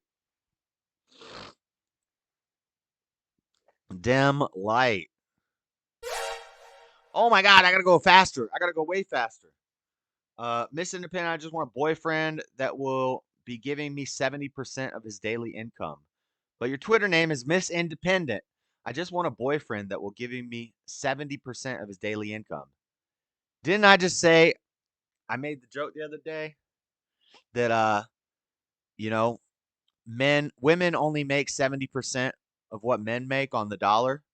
For every dollar a man makes, a woman gets 70% of it, and that only leaves him with 30 cents. That's the wage gap. The woman, the mother, she doesn't even have to have a job. She's still going to get 70% of the man's money.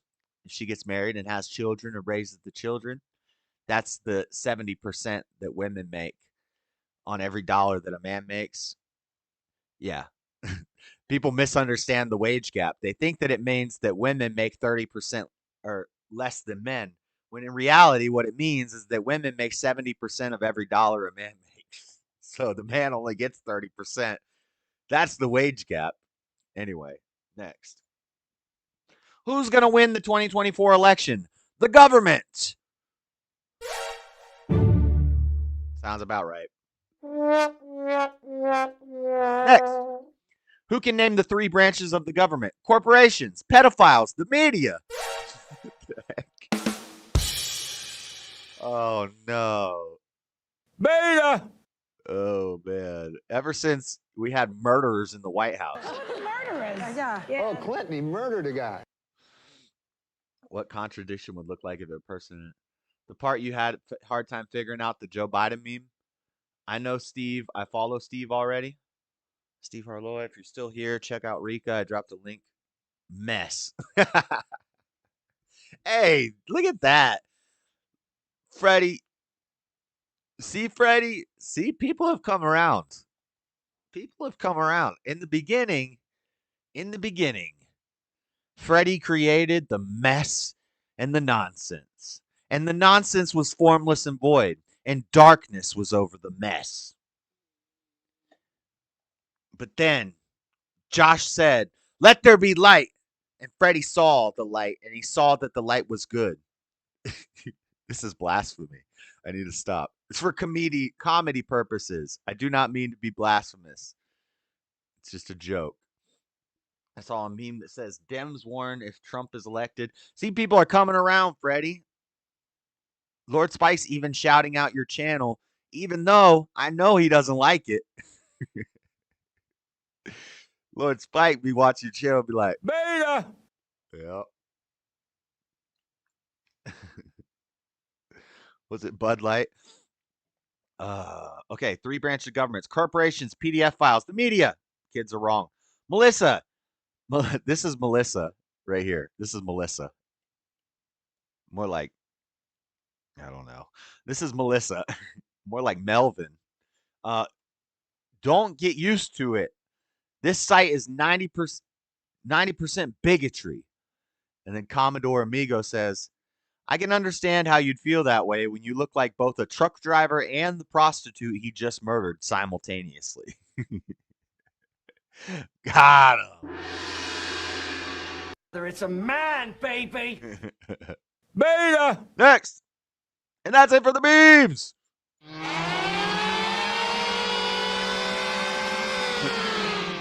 That's it for the memes. Mufasa. Mufasa.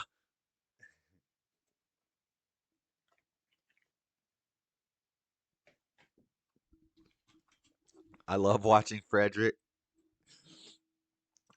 See, you're newer here, Amanda. When Freddie first started showing up, we all hated him with love. We hated him. It wasn't that we hated him. We loved him as Jesus told us we have to love our enemies. But we hated the evil he did, you know? We hated his words. But he stuck around. And I think the good is wiping off on him. I don't think his evil is wiping off on us. I think the good is wiping off on him. Yep. And now, every day, he gets a little more and more based. He walks towards the light a little bit more each day. Okay. No more memes. I don't have very much rapid fire news, but I do want to look at this breaking news with this Joel Osteen thing. When did this happen? Did this happen yesterday? Let me open up. We do have some funny reels. We'll watch those real quick. And then just 1, 2, 3, 4, 5 stories. 5 stories. And then I will pull up the Biden stuff. Try to get this bus out. I don't think I'm going to be able to play this one because of the music. The influence of the great Pharaoh is inescapable. Hey, what the cook? You cooking pizza? What? No! Hey, what is that? Look what they're doing in the hood. Killing it. Why you trying to? Yeah. Look at this thing. Turn me up, that boy. Yo, this guy's hands are so ashy, and he just threw a bunch of dust in the air. Like, yo, look at how they get down in the hood. On the bird. The bird on the bird.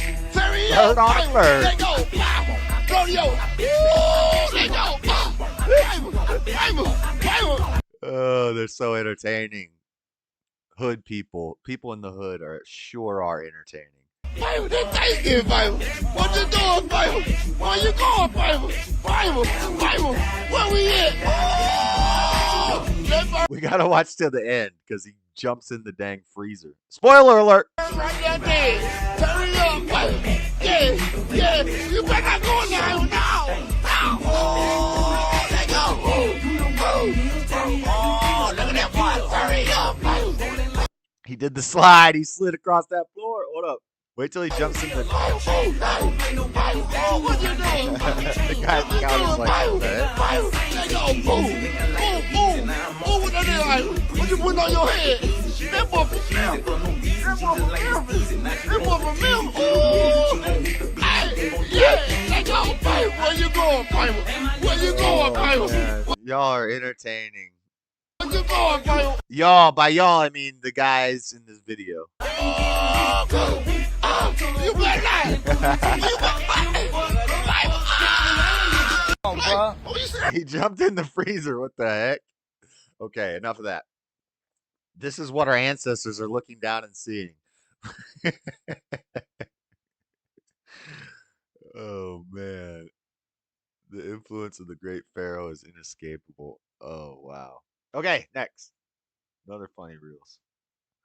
What is this? More dancing, more entertainment. Because Usher did the Super Bowl halftime show, we got some dancing reels. This one's funny though. All right, we got another black guys that can dance. Change up. Nope, it's not black guys that can dance.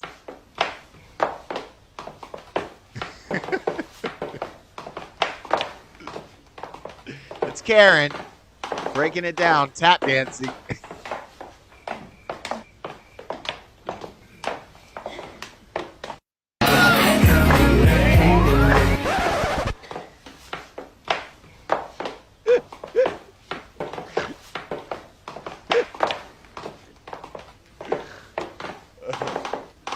I think I've seen this one before. Anyway, you know what?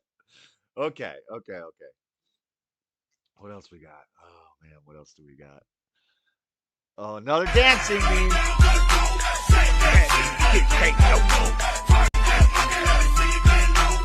Look at this girl. She twerking that monkey. Let me see you get low.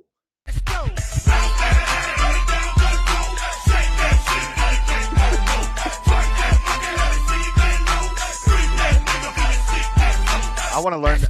I'm trying to learn this dance, though. I can do this. I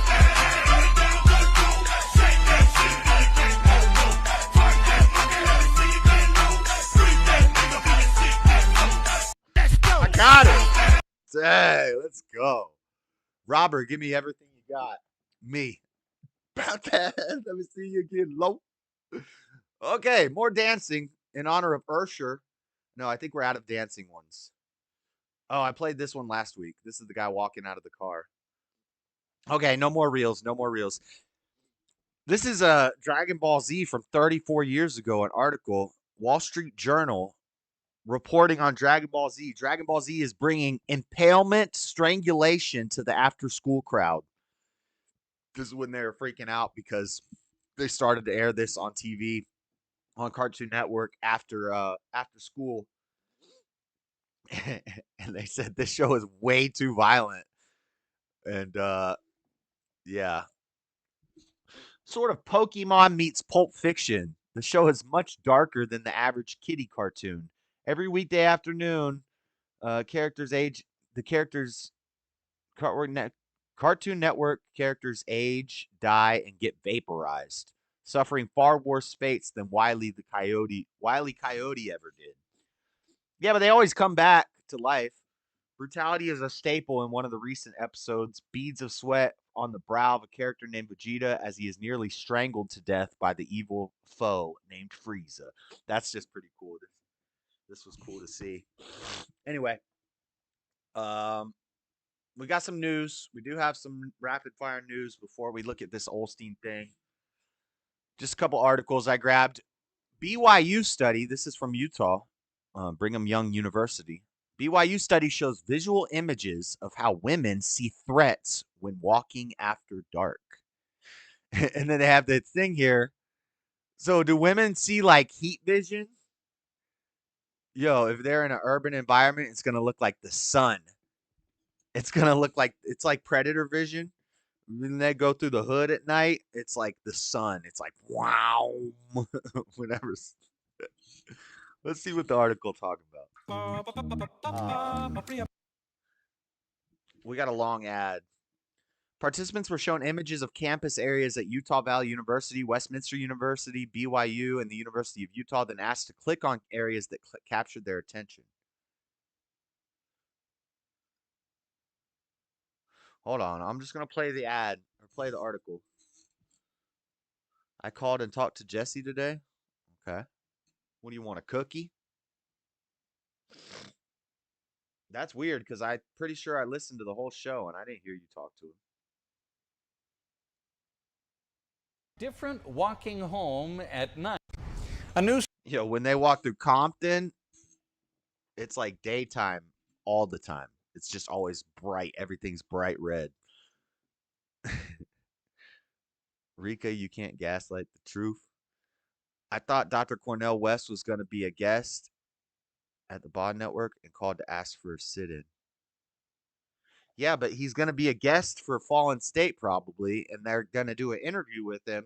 It's not going to be during the show. Or you called to ask that when it happens, you want to do a sit-in. Okay, let's watch this Study from ad. BYU shows how different walking home. I thought the image was funny of the red spots, and I thought you could make a good like comedy skit about this where like the woman sees threats as like heat vision, like the Predator. And so then she's walking through a city and there's like one guy over there that's red and one, but then she walks through like like a I don't know, like just like a hood street or a place where a lot of black people congregate. And it's like, wow. It's like a giant neon red light that she can't see. She's like blinded walking around. Oh man, copyright. Home at night can be for women as opposed to men. Researchers with the university's health department showed 600 participant photos of different areas of the campuses of Utah's universities. That included areas of the U, BYU, Utah Valley, and Westminster universities. They were asked to click on parts of the images that caught their attention, and the study found women focused more on potential safety hazards. One of the photographs that was taken both during the day and at night was of a long staircase leading up to campus. In the nighttime photos in particular, when comparing the male and the female photos, we saw that the male respondents tended to highlight the area directly on the pathway. So the men highlight the light area. The women chose the darkness. The women are clicking on the darkness as a possible threat. Directly on the pathway. The study suggests the data could be used by decision makers when designing campus and community. That data is racist, is my point. That's some racist data. I don't like it. Okay. Senate moves one step closer to passing package with aid to Ukraine and Israel despite Trump's opposition from CNN Politics. I think that border deal was a dang Ukraine aid. Was a Ukraine aid package in disguise. We're running out of time, so I don't really want to talk too much about that. We do have the shooting at the Joel Osteen story here, so I guess I did have it ready. I didn't think I did. But this is New York Times, and New York Times isn't going to let me read it. So we'll save that till the end. Biden disparages Netanyahu in private, but hasn't significantly changed U.S. policy towards Israel and Gaza. As the reported Palestinian death toll in the Gaza Strip reaches 28,000, the president continues to believe that unequivocally supporting Israel is the right policy. So some Biden, Netanyahu stuff. Not too interested in that, honestly. It's like, what are we just going to keep up on every little thing that happens with like, it's just going to be more of the same for the next years. It's like just how people got bored with Russia and Ukraine. We're going to get bored of the Middle East. They're still going to be fighting. Don't pretend like it's not going to be happening. It's still going to be going on. People are still going to be dying. We're still going to be, destroying our economy, and the government's going to be getting rich off of wars and all that stuff. Still going to be happening. But,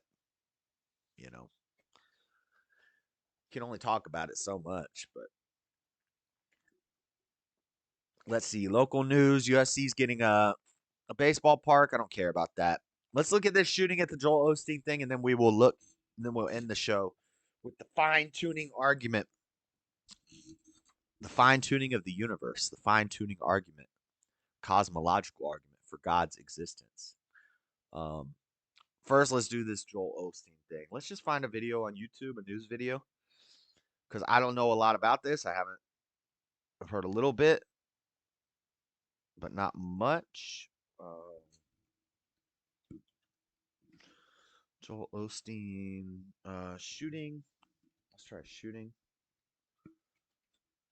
at Joel. I can't spell. Osteen with a L? I should have just done it in Google instead of YouTube. Police respond to shooting at Joel Osteen's megachurch in Houston. Let's watch a few of these clips and see what's going on with this. Recordings just got better. Apparently, it was a woman who thought she was a man with a 5-year-old child, took the kid, this woman who I'm sure if you watch CNN and NBC, CNBC, whatever, all those liberal media channels, they're probably going to be identifying it as a man. Maybe. Some of them will say it's a man. Some will say it's a woman. I guess in the past, what we've seen is that if you're that the T in the LGBT only matters to the media if you are alive, and after you die, after doing a shooting, they will misgender you. So just it's okay to misgender somebody after they do a shooting and then kill themselves. That's what I've learned from CNBC and MSDNC and I'm Comedy so News excited to Network. announce. Good evening, I'm Chris Ty. Great to have you along. Welcome to our viewers on our digital streaming network, CBS News Chicago. We begin with breaking news out of Houston, Texas this Sunday night. Police on the scene of a shooting at Lakewood Church. That's the mega church run by celebrity pastor Joel Osteen. Police say a woman in her 30s entered the church. Prosperity gospel, huh, Joel? Doesn't look very prosperous if you ask me. We just talked about prosperity gospel a few weeks ago. We talked about Joel Osteen and Cleflo Dollar and all those guys. Prosperity gospel. Give us your money and it will make your life better, we promise. And feel the spirit move in you in the mega church. Church with a child and then started firing. She was shot and killed by responding deputies. The child and another man were also wounded. Witnesses say they heard several shots just as a Spanish language service was about to begin and then started running for safety. Authorities are still searching the church to make sure there are no other victims and that the building is clear. We'll update you on this story as it develops. All right, let's watch a little more about this. Is this the person? Got some breaking news. The police have identified the person who opened fire at Joel Osteen's megachurch in Houston yesterday. Transformer. William Lajeunesse is on this for us. William, what exactly are we learning? So we just got a hold of the search warrant and can confirm that the shooter is identified as a 36-year-old Genesee Yvonne Moreno. She had been born a man, Jeffrey Escalante, from El Salvador. Okay, wait. Okay, so see, I said it wrong. Yeah, it's impossible to get these things right. It's impossible to get these things right because some media sources are going to call it, oh my God, this is so confusing. So it's a man. I said it was a woman identifying as a man. I'm wrong. I stand corrected. What's the word? I redact that statement, correct that statement. It's a guy claiming to be a woman. I don't know. All I know is they had a gun and they brought a kid into a church and started shooting. I don't care if mega churches are bad. I don't care if Joel Osteen is a scammer. You know, I still don't want churches getting shot up. I don't care if it's a cult. I don't care if it's, I still don't want, I didn't think that the Feds should have ran up and killed all those people at Waco. I don't think shooters should be going into the Church of Satan and shooting people. Now we should just be banishing those Church of Satan members. Just banish them. Just kick them over the wall. Make them swim across the moat or something. Do like Bane did in Batman and make them walk across the ice. But you know, we shouldn't be shooting up churches. Unless they're doing like something with kids in there, and then, you know, and you know it, and even it, you know, even then you still might want to get the police involved because you can't be sure that you're right. But you know what I'm saying. If you know that there's some damn demonic stuff going in there, then maybe. That's the only. Anyway. And has a lengthy criminal record. Now, according to the search warrant from Montgomery County, she pointed an AR-15 at the officers, off-duty officers who were in the church at the time, and they fired upon her, killed her, and was considered in self-defense. Also, you know, there was word that the woman had claimed that she had a bomb. The person who shot the did somebody shoot the? Why am I stuttering? Did somebody shoot the shooter? Somebody else had a gun at the church and they shot the shooter in self-defense, or what? What did he just say? Let me go back a little bit. Because if a good person with a gun shot the shooter, I did not mean to play that beta on them. I was playing the beta on the shooter. She pointed an AR-15 at the officers, off-duty officers who were in the church at the time, and they fired upon her, killed her, and was considered in self-defense. Nice. Also, you know, there was word that the woman had claimed that she had a bomb and she had a bag. It's not a woman, Fox. You just said it was a man. So Genesee is not even the real name. Alias for Jeffrey Moreno, identified as Genesee Moreno, and they're still referring to it as Genesee Moreno and her. That's an alias. When you have a dead suspect in a shooting, you don't call them by their alias on the news. You call them by their name. That's why it's an alias. It's used so that they can get out of crimes. And that's a thing, too. I saw a story earlier. I don't have the story, but they're saying that Elijah was talking about this on Slightly Offensive, that there's some law where, like, the Transformers can change their name now, and it's leading to records being erased. So they're just getting their names changed, and they say that you're supposed to keep your same criminal record, but it's screwing up the whole system, and their records are being cleared. So it's encouraging people to do the Transformer stuff because you get a clear rap sheet. Maybe if I become a woman, I can get a passport. And I can go to Guatemala. I'm just kidding. I'm not doing any of that. Backpack, they checked that out. Turned out it wasn't true, but according to the search warrant, she was in possession of a yellow color rope and substances consistent with the manufacture of explosives. They thought that was a detonation cord. They looked into it and it turned out not to be the case. We're also hearing from local reports that the 5-year-old who was with this woman got shot, is likely not to make it. What? The 5-year-old boy has been. That's new. What I heard this morning was the kid was okay. In critical condition, and according to the Houston Chronicle, it doesn't appear that individual is going to make it. So this is crazy. This may be the first time I've ever heard of a shooter bringing his kid with him to do the shooting. I've never heard. Has this ever happened before? This is crazy. That's crazy. To take your kid with you, and now the kid's gonna die too. Horrible, horrible, horrible. And the kid was just caught. I don't think the mom. Well, the dad. Is it even the dad? I don't even know. Is there a manifesto? I guess they would call it a woman-ifesto. You know, they don't like the gendered language. They'd call it an exifesto. An exifesto, because you can't say manifesto. You have to say exifesto. But I wonder if they have one. Interesting, all these Transformer shootings that keep happening. It's kind of like, you know, are they all white supremacists? They must be. They must be MAGA Republican white supremacists. It's not funny. It's funny. I laugh because I'm a little bit retarded. I laugh because my emotional receptors are backwards. And when I laugh at things, I should probably be crying. He did it because of the baby bag? Sneaky mofo. He did it because of the baby bag. What is that? What's a baby bag? The LGBT help change names, and they also offer free pizza. Free pizza night once a month and activities for all ages. Who shot the kid? Who shot you? Separate the weak from the opposite.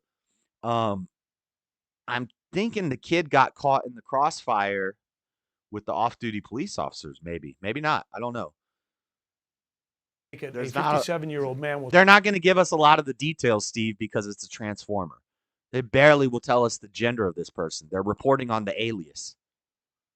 Also shot in this altercation at Lakewood Church there in Houston, which of course is operated by celebrity pastor Joel Osteen. That individual, the 57-year-old man, he's going to be okay. He was shot in the leg. But the information we're getting now, we've seen a lengthy criminal record on this individual. Again, yeah, how many times was this individual? Man, he had a. Just call it. Just say Jeffrey. A man named Jeffrey Moreno went into a church with somebody's kid, shot up the church. The kid's gonna die, and you're still calling them by their even I'm doing it. We're still calling him by his alias and his fake gender. It's crazy. A lengthy record of assaulting a police officer, marijuana, also. Like those Mexicans that assaulted the police officer and got released the next night, the same night.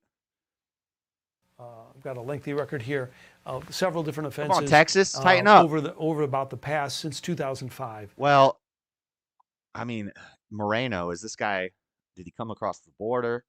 I guess Texas is trying to tighten up on that, but they can only do so much. So that's what. Especially when the feds are making them not do it. Tighten up their security. I don't know if this guy's a border jumper. I'm just making a lot of assumptions.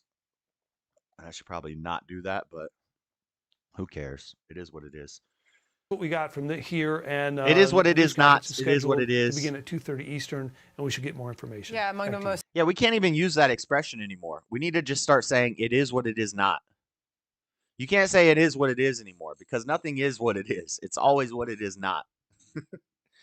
He has a long rap sheet. Yeah, that's what they were just saying. I'm sure he got out multiple times. Maybe he changed his name so he could get his record cleaned off. Crazy. We'll keep you updated on this. We'll see if there's a womanifesto. If there is, they probably won't release it. But that's it for the news.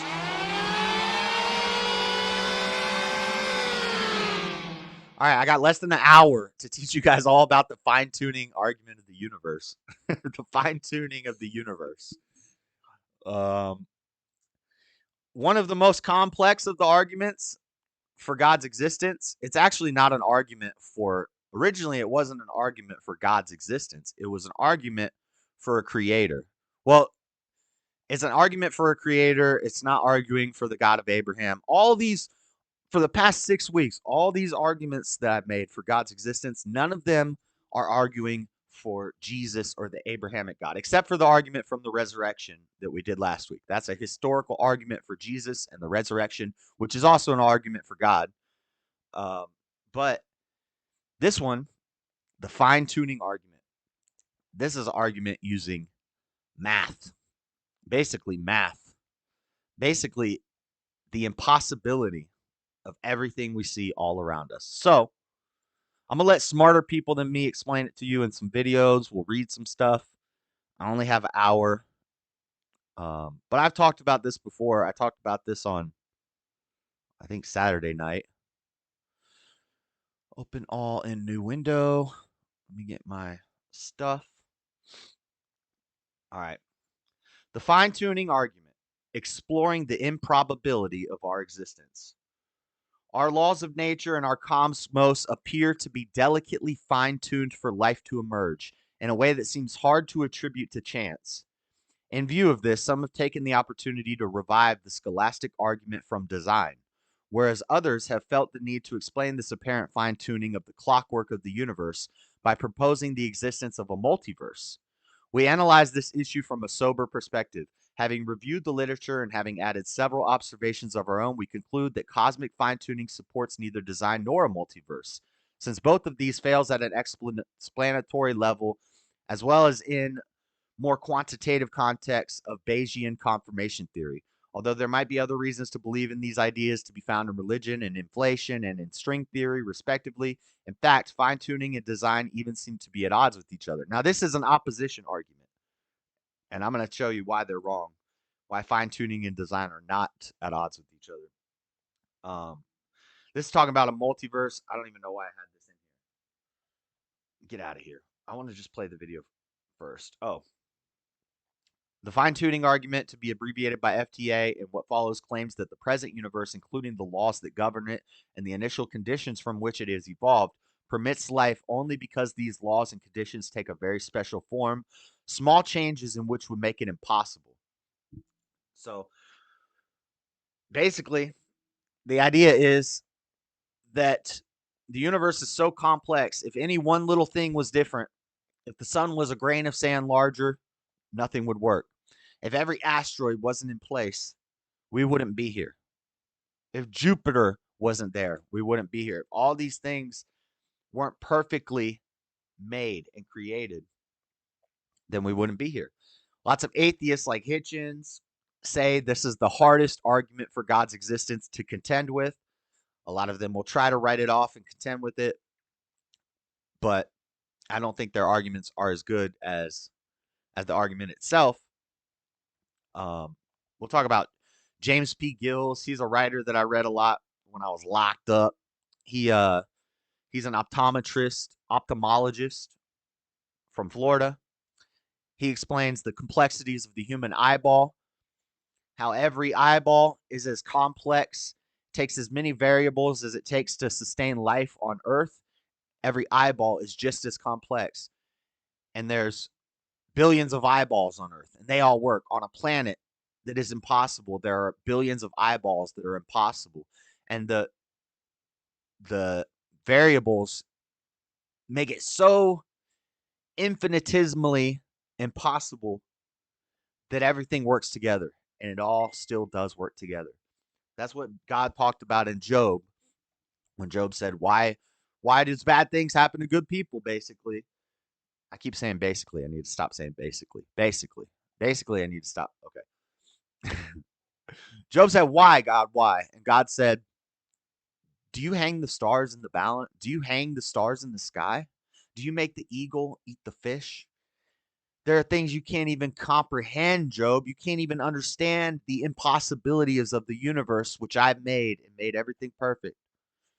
And you're questioning it. If anything, if everything is God's plan and God knows everything, then everything has to happen. Because if one of those things didn't happen, if one of those dominoes didn't fall, then none of the rest of the chain would fall. That's the fine-tuning argument. Let's watch a video.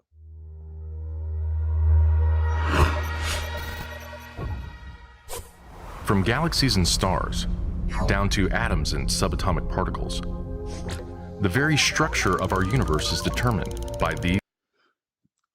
Oh, yeah, and it talks about gravity and the gravitational constant. If you don't believe in gravity, then this isn't going to hit as hard for you. If you don't believe in space, this isn't going to hit as hard for you. I know a lot of people will think that things like space and gravity disprove God or something. No, they actually prove God quite well. They help lend us a lot of ammunition to defending this position. These numbers. These are the fundamental constants and quantities of the universe. Scientists have come to the shocking realization that each of these numbers has been carefully dialed to an astonishingly precise value, a value that falls within an exceedingly narrow, life-permitting range. If any one of these numbers were altered by even a hair's breadth, and it's like 10 with 40 zeros. So that picture of the piano keyboard, and then they zoomed in on one key, and then they zoomed in on a spot within the key, that doesn't even show it to you like it doesn't really show it to you. It's 10, it's 1 with 10 to the 40th power. That's 40 zeros after the 10. Is the odds that things fall into that life permitting range. Which is basically essentially saying stop saying basic, which is essentially saying that it's impossible. no physical, interactive life of any kind could exist anywhere. There'd be no stars, no life, no planets, no chemistry. Consider gravity, for example. The force of gravity is determined by the gravitational constant. Oh, gravity's not real, but we can make a math equation so that we can test and make predictions, and they always turn out right. It's crazy. If this constant varied by just 1 in 10 to the 60th parts, none of us would exist. To understand how exceedingly narrow this life-permitting range is, imagine a dial divided into 10 to the 60th increments. To get a handle on how many tiny points on the dial this is, compare it to the number of cells in your body, or the number of seconds that have ticked. Apparently, the number of atoms in the known universe is like, they're about to say it, I think, but 10 to the 14 is how many cells are in your body. 10 to the 60 is the number we're talking about. Since time began. 10 to the 20 is how many seconds since time began. If the gravitational constant had been out of tune by just one of these infinitesimally small increments, the universe would either have expanded and thinned out so rapidly that no stars could form and life couldn't exist, or it would have collapsed back on itself with the same result: no stars, no planets, and no life. Or consider the expansion rate of the universe. This is driven by the cosmological constant. A change in its value by a mere 1 part in 10 to the 120th parts would cause the universe to expand too rapidly or too slowly. In either case, the universe would again be life-prohibiting. Or another example of fine-tuning. If the mass and energy of the early universe were not evenly distributed to an incomprehensible precision of 1 part in 10 to the 10 to the 123rd. It's freaking exponents inside of exponents. Do you know how crazy that number is right there? It's such a big number that they couldn't do 10 to the 123. They had to do 10 to the 10 to the 123. That's an insanely small number. The universe would be hostile to life of any kind. The fact is, our universe permits physical, interactive life only because these, and many other numbers, have been independently and exquisitely balanced on a razor's edge. Wherever physicists look, they see examples of fine-tuning. The remarkable fact is that Stephen Hawking, atheist, that the values of these numbers seem to have been very finely adjusted to make possible the development of. An atheist says the value of these numbers seem to have been very finely adjusted. Who finely adjusted these numbers, Stephen Hawking?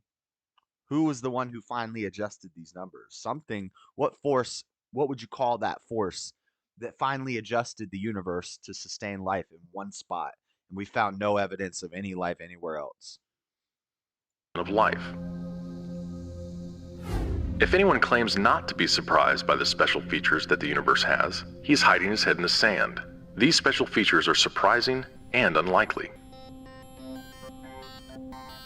What is the best explanation for this astounding phenomenon? God. There are 3 live options. The fine-tuning of the universe is due to either physical necessity, chance, or design. Which of these options is the most plausible? Chance is the least plausible.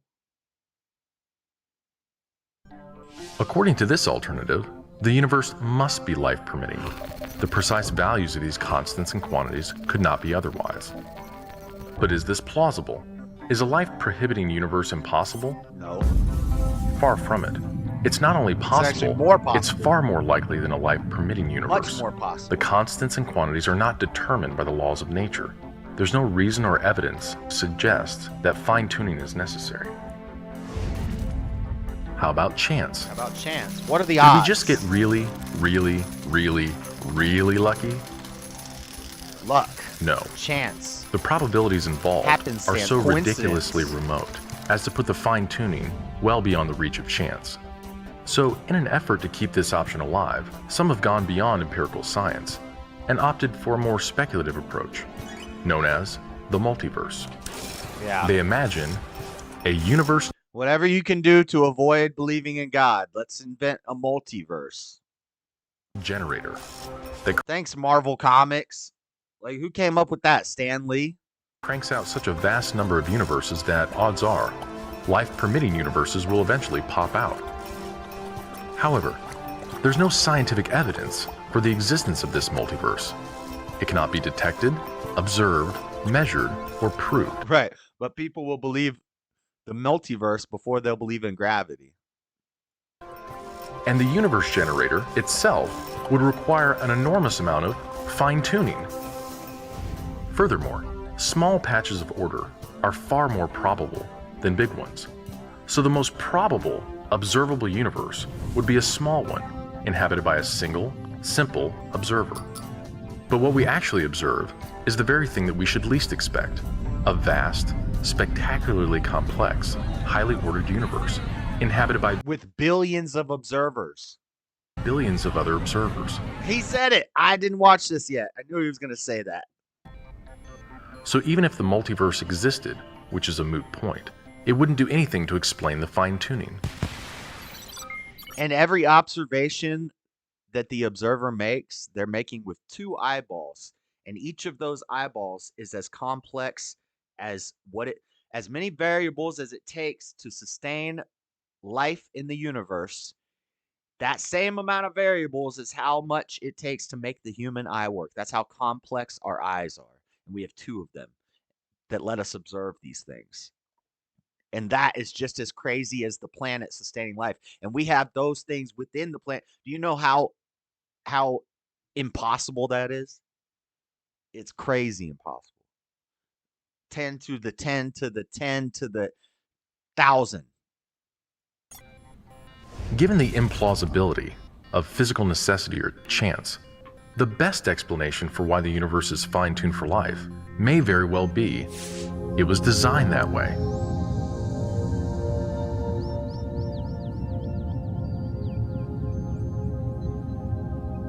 A common sense interpretation of the facts suggests that a super-intellect monkeyed with physics, and that there are no blind forces worth speaking about in nature. The numbers one calculates from the facts seem to me so overwhelming as to put this conclusion almost beyond question. There is for me powerful evidence that there is something going on behind it all. It seems as though somebody has fine-tuned nature's numbers to make the universe. The impression of design is overwhelming. The heavens declare the glory of God. The skies proclaim the work of his hands. Day after day they pour forth speech. Night after... Dang. King David was talking about fine-tuning in the Bible and Psalms. Before any of these cosmologists or any of these scientists or any of these astrophysicists or chemists or mathematicians, before any of them figured all this stuff out, David wrote a poem about it. Wow. The heavens declare the glory of God. The skies proclaim the work of his hands. Day after day, they pour forth speech. Night after night, they reveal knowledge. Dang, David. After night, they reveal knowledge. Psalms 19, 1 and 2. All right. Enough of that. The Unseen Essential. Okay, so this is James P. Gills. This is the ophthalmologist from Florida. These are some of his books. These are he does jail ministry, so these books are all in the Florida jails. And you can have as many religious books as you want in your cell. So I read all these books from James P. Gills. Epigenomes. I think this might one of them. He goes real deep into the fine tuning and he talks about the eyes. I think it's in this one or Imaginations. I think it's in this one. Yeah, this was a good book. But anyway, we used to put his books in a pillowcase and curl them because you can have a bunch of religious books. So we would have we had 3 people in the cell. Each person can have 1 copy of all his books. So we each had like 10 of his books, and we'd have like 30 books together, put them in a pillowcase, curl that piece. And I read them too. Anyway, that's James P. Gills right here, professor in ophthalmology. And I know I said optometry and ophthalmology is an op, but I don't care about him putting glasses on people. What I care about is his work in He's a Christian, and he writes books about Christianity. And he incorporates his science that he's learned and his education, and he incorporates that in not preaching, but basically, spreading the Christian message. And he uses the things he learned about our eyes he's made his own fine-tuning argument about that. And I like that. That's deep. Here's the complex human eye, complexities of the origins of the human eye. I believe this is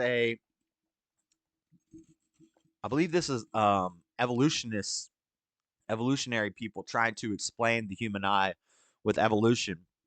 The human eye has been the cause of much controversy in regards to its complexity and how it came to be. Through the following discussion of anatomical and physiological functions of the eye, a better understanding of the argument of origins can be seen. The anatomy of the human eye and its many functions is clearly seen through its complexity. When observing the intricacy of vision and all the different aspects and connections, it does seem that the human eye is a miracle, no matter its origins. Major biological functions and processes occurring in the retina show the intensity of the eye's intricacy. After viewing the eye and reviewing its anatomical and physiological domain, arguments regarding its origins are more clearly seen and understood. Evolutionary theory, in terms of Darwin's thoughts, theorized fossilization of animals, computer simulations of eye evolution, and new research on supposed prior genes occurring in lower life forms leading to human life. Creation elements can be clearly understood in the form of the wiring of the eye. Answering computer simulated evolution, the lack of biological purpose of emotional crying, and possibly skewed reasoning of evolutionists. Basically, breaking down how their descriptions of how the eye evolved, it just evolved. And this is just your eyeball. This is something physical. How about where did metaphysical and supernatural things like consciousness and the mind and logic and laws, where did that stuff evolve into human psyche? Like, what time did consciousness evolve into humans? How did the eye evolve? It's so complex. It had to have had a designer, just like the world, just like the universe. So, the evolution of the eye. Scientists now have a clear vision of how our notoriously complex eye came to be. No, I don't think they do. I think they might claim We're going to talk now about the fine, but they don't. This one's 8 minutes long. Let me see. Let's watch this. Is this William Lane Craig? Cold Case Christianity? I don't know if we can watch this. We'll see. Tuning of the universe. I had a case a number of years ago in which a woman was. I got LASIK in both eyes. Now I have X-ray vision. Dang. I read better than you, Freddie. What the heck? Was killed in her home, and she was asphyxiated by an overabundance of natural gas. And when it was reported, her mother visited her daughter and discovered, unfortunately, her daughter's death. And when she told us the story, there were several good layers of evidence that pointed to her ex-husband as a suspect. First of all, we had a foundational story about their marriage and the broken nature of their marriage. She had suffered some spousal abuse. He'd even threatened to kill her in the past. So we knew this was a possibility just from the foundational story of their relationship. But when we got to the house, we saw several other suspicious things at a regional level. For example, these were people who seldom locked their doors and seldom closed their windows on warm days. But when her mom got there, the victim's mom got there and saw that the windows were in fact not closed, they were closed and locked. Even when we went inside the Where are you going with this story? Actual house, we could see that the bottom of the staircase, all the pocket doors have been closed to allow the gas to accumulate on the second floor where unfortunately this young lady died. So I have not watched this video, guys. I'm not sure where he's going with this story. I'm assuming he's going to say if all the evidence. Let's just play it. Had regional evidence that also kind of told us it looks like someone's been tampering with this place. At the local level of the room itself, we had a space heater, a heater on the wall where the pilot light had been extinguished so the gas could freely flow in. And somebody had stacked up a bunch of clothing against the closed door of the bedroom so no gas could escape through the room. Now think about that. We've got good evidence here at both the foundational level, the regional level, and the local level of the room itself to believe that we are in an environment that has been tampered with. This is not an accident. We now have an open hump. Yeah. If all the evidence points to somebody came in your house, you know, it's pretty safe. If you have a lot of evidence pointing to one solution and you ignore that solution, then you might be an idiot. Homicide investigation based on 3 levels of evidence. Well, something similar happens in the universe. As we look at the universe, we see that it is fine-tuned at 3 levels for the appearance of carbon-based life like you and me. Carbon-based life that actually can think and observe the universe to determine that it's fine-tuned. Now you can see it at the foundational level, at the atomic level, the strong nuclear force, the weak nuclear force, electromagnetic. Right now, it is a time of war in Israel. Magnetism, the gravity, the force of gravity. These are so finely tuned that the smallest variation would create a universe that cannot even sustain itself, let alone sustain life. As a matter of fact, I'll give you an illustration of this. For gravity, the actual fine tuning of gravity is so strictly constrained that if we had a tape measure and spanned the entire known universe, we just stretched it out from as far as we can see, as far as we know in either direction, that's a long tape measure. Well, if we just varied the force of gravity by 1 inch on that incredibly long tape measure, we would not have a universe right now that supports itself, let alone life. That's how finely tuned gravity is, and every other cosmological constant is equally fine-tuned. At the regional level, we have just the right galaxy and solar system that's fine-tuned to support life. Our galaxy is the right size, it's the right shape, it's the right distance from other galaxies. We are at the right position in the spiral arm of that galaxy.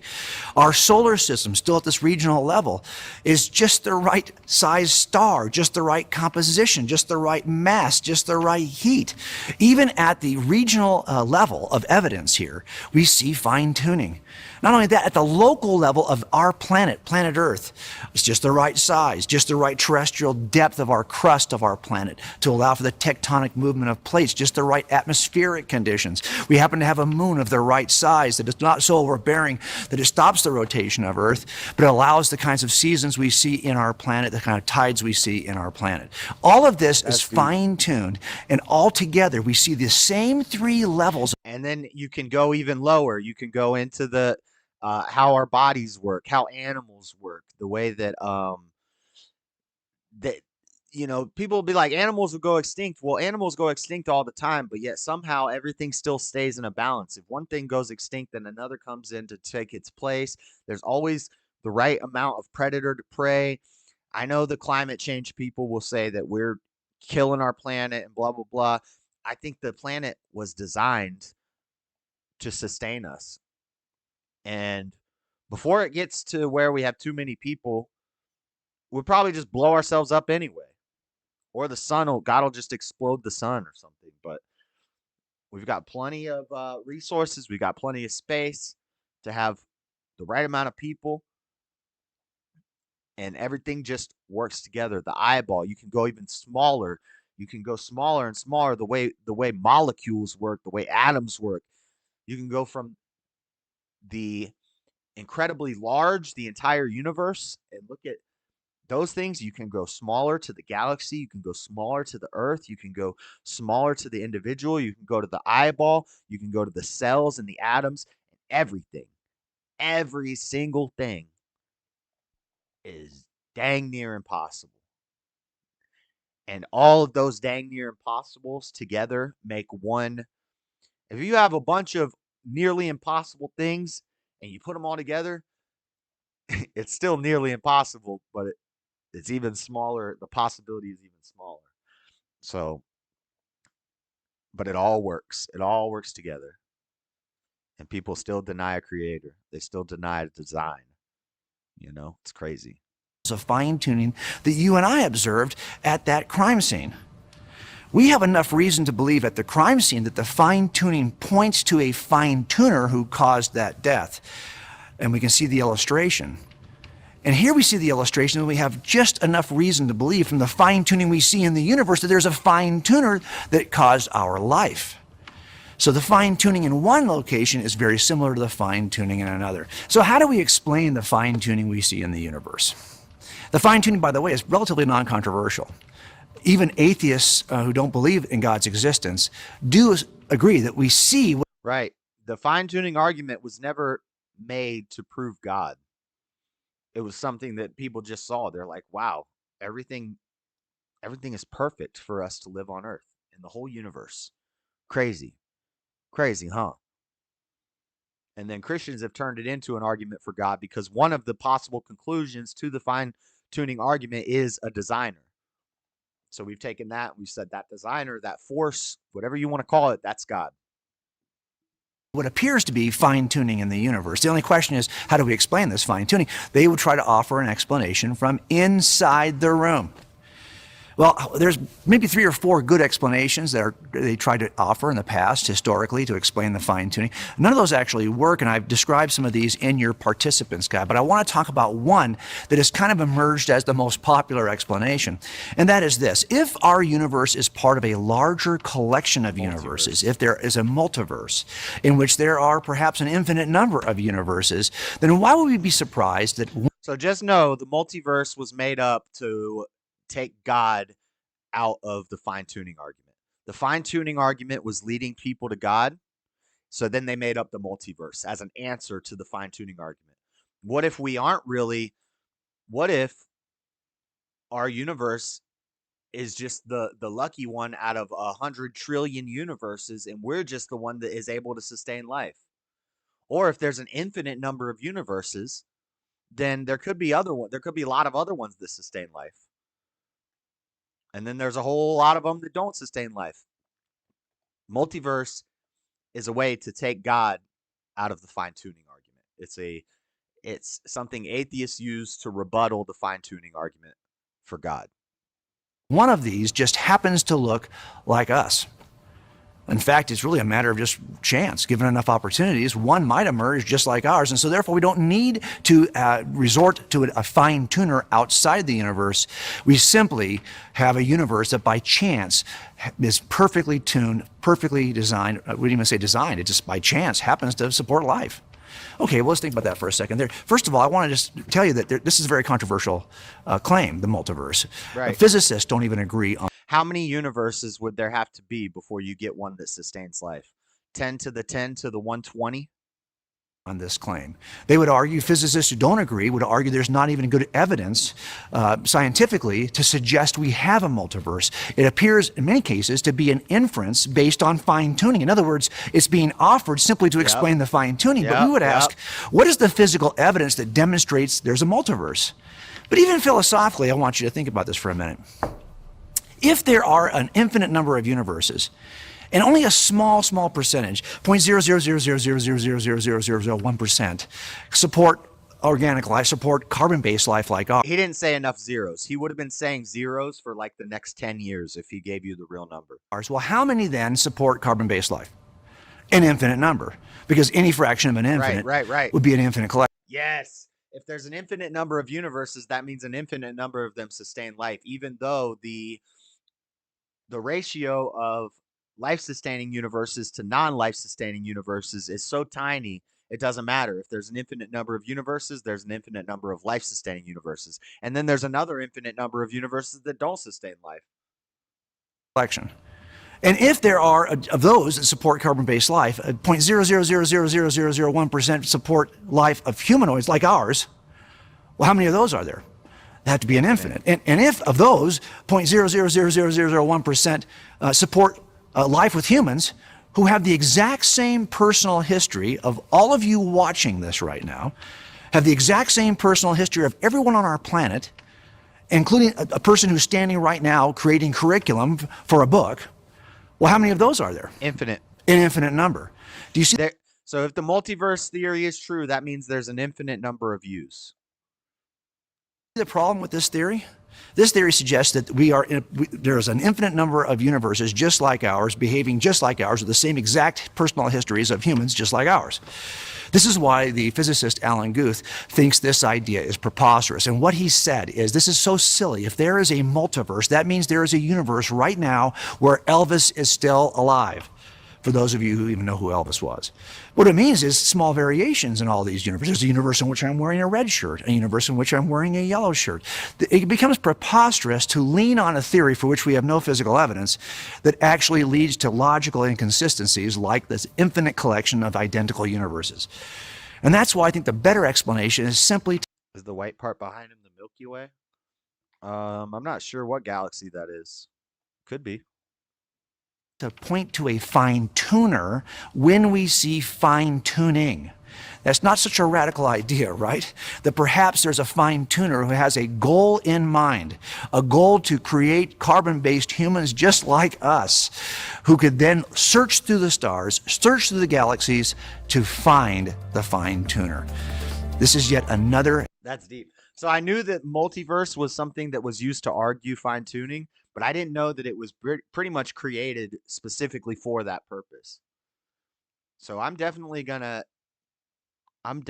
use that from now on. Whenever somebody brings up multiverse with me, I'm gonna be like, that's how atheists get out of believing that God fine-tuned the universe. They just say that there's an infinite number of universes because they can't explain fine-tuning without God. So in order to dodge God, they make up this multiverse thing. Interesting. Okay. So, what do fine-tuning and multiverse say about God? Some Christians argue that fine-tuning is proof of God's existence, while some atheists argue that the multiverse replaces God. Is either side right? Well, we won't know until we're dead. One side is right. Either one side's right and one side's wrong, or both sides are wrong. Both sides cannot be right. That would be contradictory. But if one side is right and one side is wrong, we're not going to know until after we die. And the atheist is never going to know. He's just going to know eternal pain and suffering. So, but we're going to know. I'm going to know when I die that I was right. Didn't look like it, but I'm no astronomer. Yeah, it didn't look like the Milky Way. It didn't look like the Milky Way, but it could have been from farther away or something. The Milky Way is the only galaxy. Rest is a bunch of hoopla. Apparently, James Webb found some mirror Milky Way galaxies. They look just like the Milky Way galaxy, billions of light years away. James Webb, shout out James Webb Space Telescope, showing us every day that there's no other life in the universe for billions and billions and billions of light years. We still have not found any evidence of a life-sustaining planet. We found no evidence of intelligent life. We found no giant spaceships. We found no, what do they call them, Hyperion rings or whatever. You know how right now we're starting to build space solar power, where these satellites have giant solar panels on them and they collect solar energy and they beam it down to Earth? Well, they've already got concepts and things of these giant rings that you could have put around a planet that collects energy for the planet. And you would think that if there was some other life-sustaining planet that was way more advanced than us, they would have these rings. We don't see any of this stuff around planets. We don't see space stations orbiting the planets. We don't see big rings. We don't see halos around the planet. We don't see we don't see what's it called? They can connect a wire to the ground and put something in orbit connected to that wire. They don't do it because logistically it's not practical. But if some advanced civilization found out about that, we'd see these things. We'd see planets that got dang metal poles sticking out of them into space stations. But we don't see this.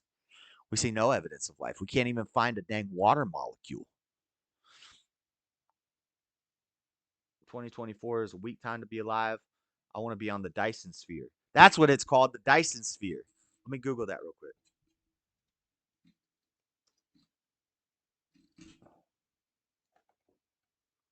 The Dyson sphere. Yes, that's what I meant to say. Hypothetical megastructure that encompasses a star and captures a large percent of its solar power output. This is what I was just talking about. Daddy Jub, good looking out. Anyway, so this is just concept stuff, right? But theoretically, in the future, this is something that, an advanced civilization could work towards. Well, if there's some advanced civilization on some planet billions of light years away where they're way more advanced than us, we would see these things in space. We'd find something, some sort of large man-made structure, whether it be like a space station. Right now, NASA's making inflatable pods that they can put out in space, and we'd see something in space that looked man-made. Haven't found it. Still haven't found a square planet. Still haven't found a flat planet. Even though we got telescopes that you can buy at Walmart where you can look into the space, still haven't found a flat planet yet. Still haven't found any aliens. Huh. It's almost like we are amazingly fine-tuned for life. Our universe is so fine-tuned for life that only one planet in the entire universe can sustain life. It's almost like we had some designer, and that our consciousness and our thoughts points to this. But people want to deny it. So what time is it? It's 12:47. What you missed about the fine-tuning argument. So I've been saving all my files. So when I do this research and stuff, if I can't get to all of it, I've been saving all these files. So if I ever am doing a stream or something and I get in like a debate, I have my past research folder now. So see, in my past research folder, I got Kalam cosmological argument, centralized bank digital currency info, Christmas around the world, Christmas is not pagan, the ontological argument, argument from the resurrection. Eventually, this folder is going to be filled with folders, and those folders are going to be filled with folders. We're going to have all the research on everything. So stay tuned. The fine-tuning argument. Fine-tuning argument debunked. The universe appears to be designed. Let's watch Frank Turk's video. I got 12 minutes till the end of the show. I like Frank Turk. He's pretty much going to say the same thing the other guy said, but I like the way he explains it. So we'll play this video last, and then we'll end the show. Because of the fine-tuning of the universe. Scientists have discovered in recent decades that the universe is precisely tweaked to support life. That if you were to change any one of a number of factors about our universe virtually imperceptibly, any one of them, there would either be no universe or no universe that could support life. In fact, let's start with an atheist, Stephen Hawking. He put it this way.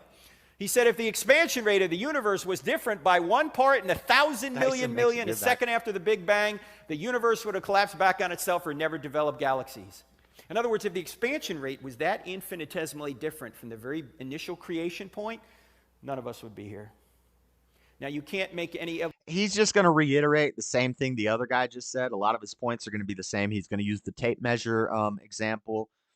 A lot of these are common things that you'll hear Christians say, because smarter people than us figure it out, and then we just repeat it. I don't just repeat it, though. I don't just hear something and repeat it. I hear something, look into it, check it, and then try to make it your own and use the pointers that you got from smarter people. This is what we're doing here. I'm giving you all the ammunition so we can demolish these atheists.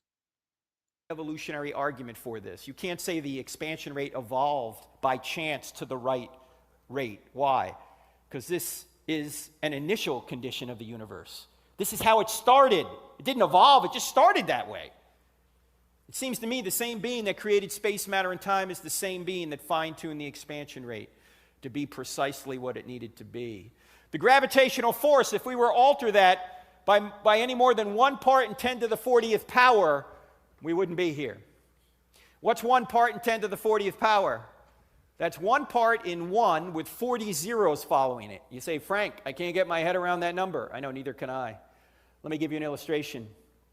Take a tape measure and stretch it across the entire known universe. And it's 1 inch. That's a long way. Gravitational constant. Set it in inches, but this just gives you a scale idea in your mind.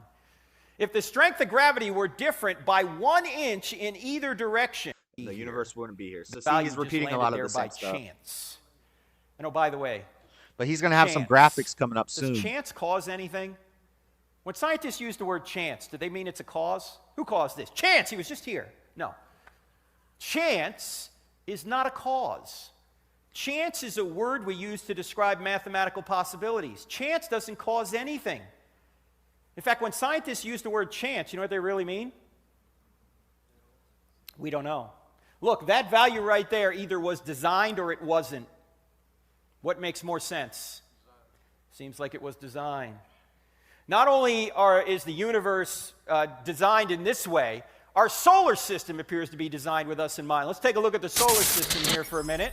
Stay awake, stay awake.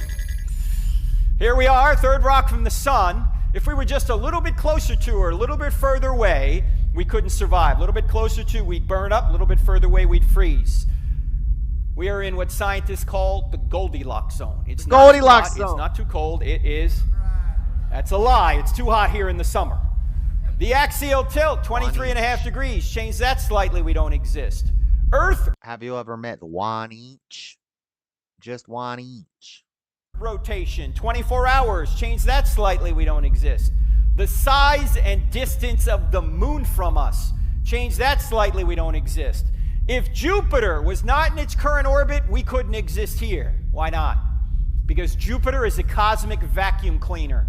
Its gravitational force is so strong that it attracts most of the meteors and space junk to it rather than us.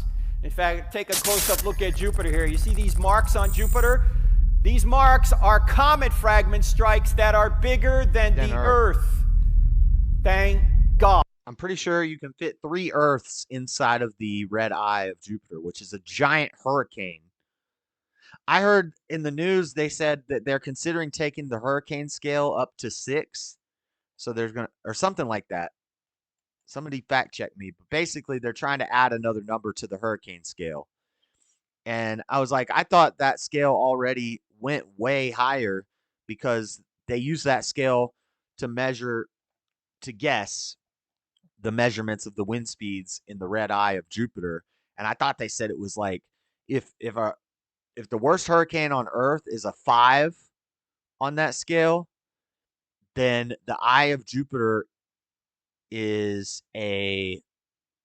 like a 5,000 or something like that, some crazy number, and it's been going on for as long as we know, as long as we've been able to see it. This giant hurricane, that's what the red eye is. It's a giant hurricane on Jupiter, and it's just constantly going, and it has the power of like 5,000 of our worst hurricanes on Earth. You can fit 3 Earths inside of the storm on Jupiter. That's crazy. And if Jupiter was just a tiny bit bigger or a tiny bit farther back or a tiny bit closer, no Earth, no humans. God for Jupiter. Because if Jupiter wasn't there, we wouldn't be here. Saturn does the same thing for us, by the way. In fact, here's the size of the planets. Check this out. Oh, no, he's about to talk about Pluto. We've got Jupiter, Saturn, Uranus, Neptune, Earth. Look at poor Pluto down here. You know, Pluto recently has been demoted as a planet. I don't know about you, but I think it's size discrimination. Take a look at this. You can hardly see Pluto. Take a look at this. That's Arcturus. These are other stars, and our sun isn't even the biggest star in our galaxy. And our sun is just like another planet that rotates around another bigger star. And then our galaxy is another galaxy that rotates. It's like it's symmetry and it's chaos, but it's perfection. The type that only God could put together. That's another star in our galaxy. Here's the sun over here. Jupiter is 1 pixel in size on this scale. Earth is invisible. Pluto? Forget about it. All right, keep an eye on Arcturus now. Where's Arcturus now? Way over here. The sun is 1 pixel in size on this scale. Jupiter is invisible. Earth, Pluto, forget about them. In fact, if the Earth was the size of a golf ball, Betelgeuse here, look, I don't name the stars, okay? If the Earth was the size of a golf ball, Betelgeuse would be 5 or 6 Empire State Buildings high. And that's just in our galaxy. That's not outside our galaxy. And the average distance between stars in our galaxy is 30 trillion miles, and all that distance is necessary for us to exist here on Earth now. Now, 30 trillion miles, how far is that? Pretty far. Take you at least 2 tanks of gas in a Toyota Prius to go 30 trillion miles. If you ever get the chance to go to Tucson, outside the city a little way, there's a desert museum. If you go there at night, if it's a clear night, you can see thousands of stars in the sky. Bro, when you look at that, okay, what do you, I don't want to get into this. But when you look at that time lapse of the sky moving over go 30 trillion miles to Earth, what do you think? That's just a projection on a dang screen? No, that's space. It's huge. And it's not, we're not seeing the movements. We're seeing us moving. We're moving. If you ever get the chance to go to Tucson, what am I doing? Outside the city a little way, there's a desert museum. If you go there at night, if it's a clear night, you can see thousands of stars in the sky. So we're out there, and the guide says, wow, it's so clear tonight. What's up, Tommy? That if we look up at 9:03, we will see the First space day of shuttle eternity. in orbit. I said, come on, we're not going to see the space shuttle. Hold on, we got a joke. The kid asked the priest, what is infinity? Priest said, take a grain of sand, walk it to the moon, and come back and do it until you get the whole earth on the moon. That's eternity. Huh. Yeah, and you know, they say there's as many stars as there are grains of sand. I mean, it's only 120 feet long. And God knows how many grains of sand there are. God knows how many hairs are on your head. God knows how many stars there are. God hung the stars in the balance. He appointed which legion of angels, or which league of angels was assigned the stars? The powers and the principalities are what appoint authority on earth. The ones that hold the stars was like the Oraphim or something. I can't remember, but one triad of the angels is assigned to the stars. It's 350 miles up. We're not going to see it. Oh, me of little faith. Do you think it's a flat earth? No, I'm not an idiot, Tommy. At 9:03, the guide goes, look! And we look up in the sky about 70 degrees above the horizon. There's an object streaking across the western desert sky, relative to us about like this. When it got right about here, it disappeared. I don't know whether Scotty beamed it up or what. Actually, what happened was, despite the fact that we were in total darkness, the space shuttle was so high up that the sun was still reflecting off of it. When it got out of the range of the sun, we couldn't see it anymore. Now, when the space shuttle was in orbit, the space shuttle was traveling at about 18,000 miles an hour. That's 5 miles per second. You got trouble getting to school in the morning?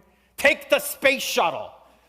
You'll be here 5 miles a second. Think about how fast that is. Well, I did a little calculation to try and figure out how long would it take us if we could get in the space shuttle and go from our star, the sun, to another star an average distance away, 30 trillion miles. In other words, how long would it take us to go 30 trillion miles if we could go 5 miles per second? How long do you think it would take us? 30 years? Long time? Math major? 100 years? Hundreds of years. Yeah, it would take us 201,450 years. Damn! 251,000 That means if you got in the space shuttle at the time of Christ and started traveling from our star, the sun, to another star an average distance away, in our galaxy, you've been going 5 miles a second for 2,000 years, you'd be less than 1/100th of the way there right now. And we're going to explore space. No, we're not. We're not going anywhere in space. We can hardly get out of our solar system. And even if we do, it's just too far and it's too dangerous. Now, how many stars are out there? The number of stars that are out there are about equivalent to the number of grains of sand on all the beaches on all the earth. You see this picture here on the left? This is from the ground. You see this little square right here? That's that square from the Hubble Space Telescope. Those are stars, heavenly bodies. In Isaiah chapter 40, God is speaking. And what does God say? To whom will you compare me, or who is my equal, says the Holy One. In other words, you want a comparison? You want to know what God's like? Here's what he says. Ringing in your ears is the sound Lift of light. your eyes and That's look to deep. the heavens. Who created all these stars and named them one by one? Because of his great power and mighty strength, not one of them is missing. You want to know who God is? Look to the heavens. Yeah, ask a flat earther about that verse. They don't believe in stars. See when you look to the heavens, a virtual infinite expanse. Psalm 103 verse 11 says, God's love to those that fear him exceeds the height of the heavens above the earth. How high are the Are heavens? the heavens above the earth? Infinite. Stars Not equivalent infinite. Real to high. grains of sand on all the beaches on all the earth. 200,000 years at 5 miles a second between those stars. It's infinite. That's the point. But as amazing as the heavens are, they're not as amazing as you are. Why? Because the heavens aren't made in the image of God. You are. Nice. The heavens aren't made in the image of God. You are. Nice. Yep, because the heavens are emptiness. There's a lot of just emptiness up there. All right. That's it. That was deep. That's the fine-tuning argument. The argument for the universe being finely tuned and turned into an argument for God, for a creator, for a designer. Necessary. It's necessary. And that's it. That's it for my whole... We did all the biggest... This all started because I watched an atheist video called a tier list. He made a tier list of the best arguments for God's existence. And there was a lot of them. I didn't do all of them. But all of the top arguments for God's existence, according to an atheist, we just broke them down over the past 6 weeks. We talked about the ontological argument. We talked about the Kalam cosmological argument. Talked about the modal argument, the moral argument, the historicity, the argument from the resurrection of Jesus. We talked about the fine-tuning argument. All of them. And, hopefully you got a little bit from each one, maybe that made you say, huh, that's deep. And then if somebody ever asked you, if somebody ever says, I don't believe in God, why do you believe in God? You could just go with, just because I know, because of revelation, I know and I saw. And then they're going to hear you say that, and they're going to say, well, why haven't I had a revelation yet? I haven't had a revelation yet. What does that mean? Does that mean I'm going to hell? And then they're going to write you off as a crazy person. Or, if you're talking to a logical person, you can maybe use a little bit of those things. You don't have to do 6 hours of all the different things, but you could say, well, have you ever thought about this? Have you ever thought that maybe the universe is too perfect for it to just be here by chance? Do you know how crazy it is, the way that everything works together, how impossible it is? Maybe you could say that. Maybe you could say, how can we, if we all came from nothing and we're all just the result of chance, how can we have morals? When did right and wrong evolve into humanity?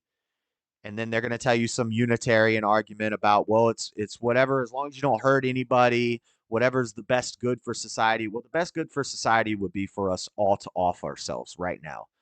That would be the best, at least, a whole bunch of us just off ourselves, and then it'll be better for everybody.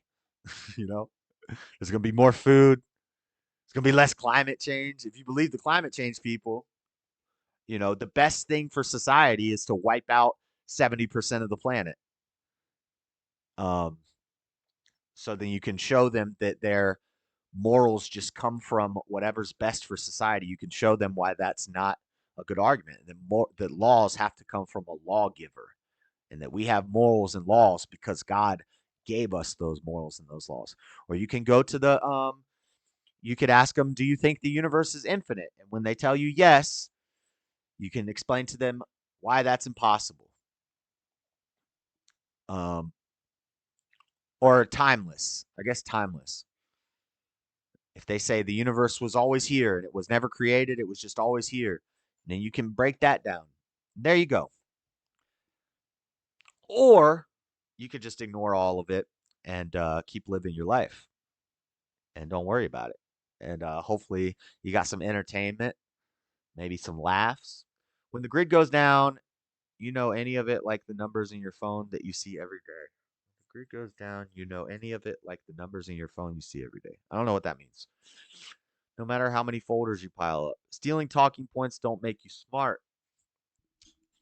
No, but researching topics from multiple different sources, some of them multiple different sources from different perspectives. I did more um I watched more atheist videos talking about the fine tuning argument than I would watch Christian videos, just so you know, Freddie. That does make you smart. That will make you smarter if you read things and watch things from different sides and hear different arguments. That will make you smarter, Freddie. You should give it a try sometime. You should give it a try. Oh God. Oh God, Yoda. You waited till the last second of the show to come in with the mess. The grid goes down and we're all dead to him. Yeah. The grid goes down, you're all dead to me. And no offense. I don't mean anything rude by that. It's just we're not going to be able to find each other. I'm sorry. You know? Withstood the power of the Infinity Stone. I seen the Shekinah light. All right, guys, but that's it for the show. I got to get ready for work. I got to be at work in an hour and 42 minutes. So I'm going to head out next week. No more arguments for God. If you guys were bored with the philosophy stuff, let me know in the comments after the video or whatever. Something else you want to talk about next. You want to get back to conspiracy theories. We've been doing all this God stuff, but we haven't really Bible thumped. You want to do a Bible story? What do you want to do? You want to talk about dang dinosaurs building the pyramids? What are we going to talk about? Let me know in the comments. Other streams throughout the week. There's some videos I want to watch. Destiny had a debate with Ian from Tim Pool's show. And I haven't watched that yet. I'm probably going to end up listening to it while I'm at work tonight. But maybe I'll listen to it and then we'll watch it during a stream. Or I won't listen to it and we'll watch it during a stream. But I want to watch that. There was something else. Something else I saw that I wanted to watch. So throughout the week, we'll do some gaming streams. We'll watch some videos, some debates, all that good stuff. Saturday and Sunday, the Discord mess as usual next week. But until next week's show, I'll see you guys later. God bless. Hit the like button on your way out. Subscribe. Share this with a family or friend. Hit up the Cash App if you want to send a few bucks. Help out the show. All the good stuff. Really, you're just helping out me, which helps out the show. Because if I'm in a good mood, then we're going to be making a good show. Okay? Okay. Oh, God. Latina, just block him. Don't lean into it. It makes it worse. It makes it worse. Just ignore him and block him. Here, I'll put him in timeout. Even though the show's about to end, so there's no point in putting him in timeout. I don't remember if you did it already or not. Good night, JS and chat. God bless a good show. Can we Bible thump different types of angels and what they look like? I did do that a long time ago, and I made a video about it.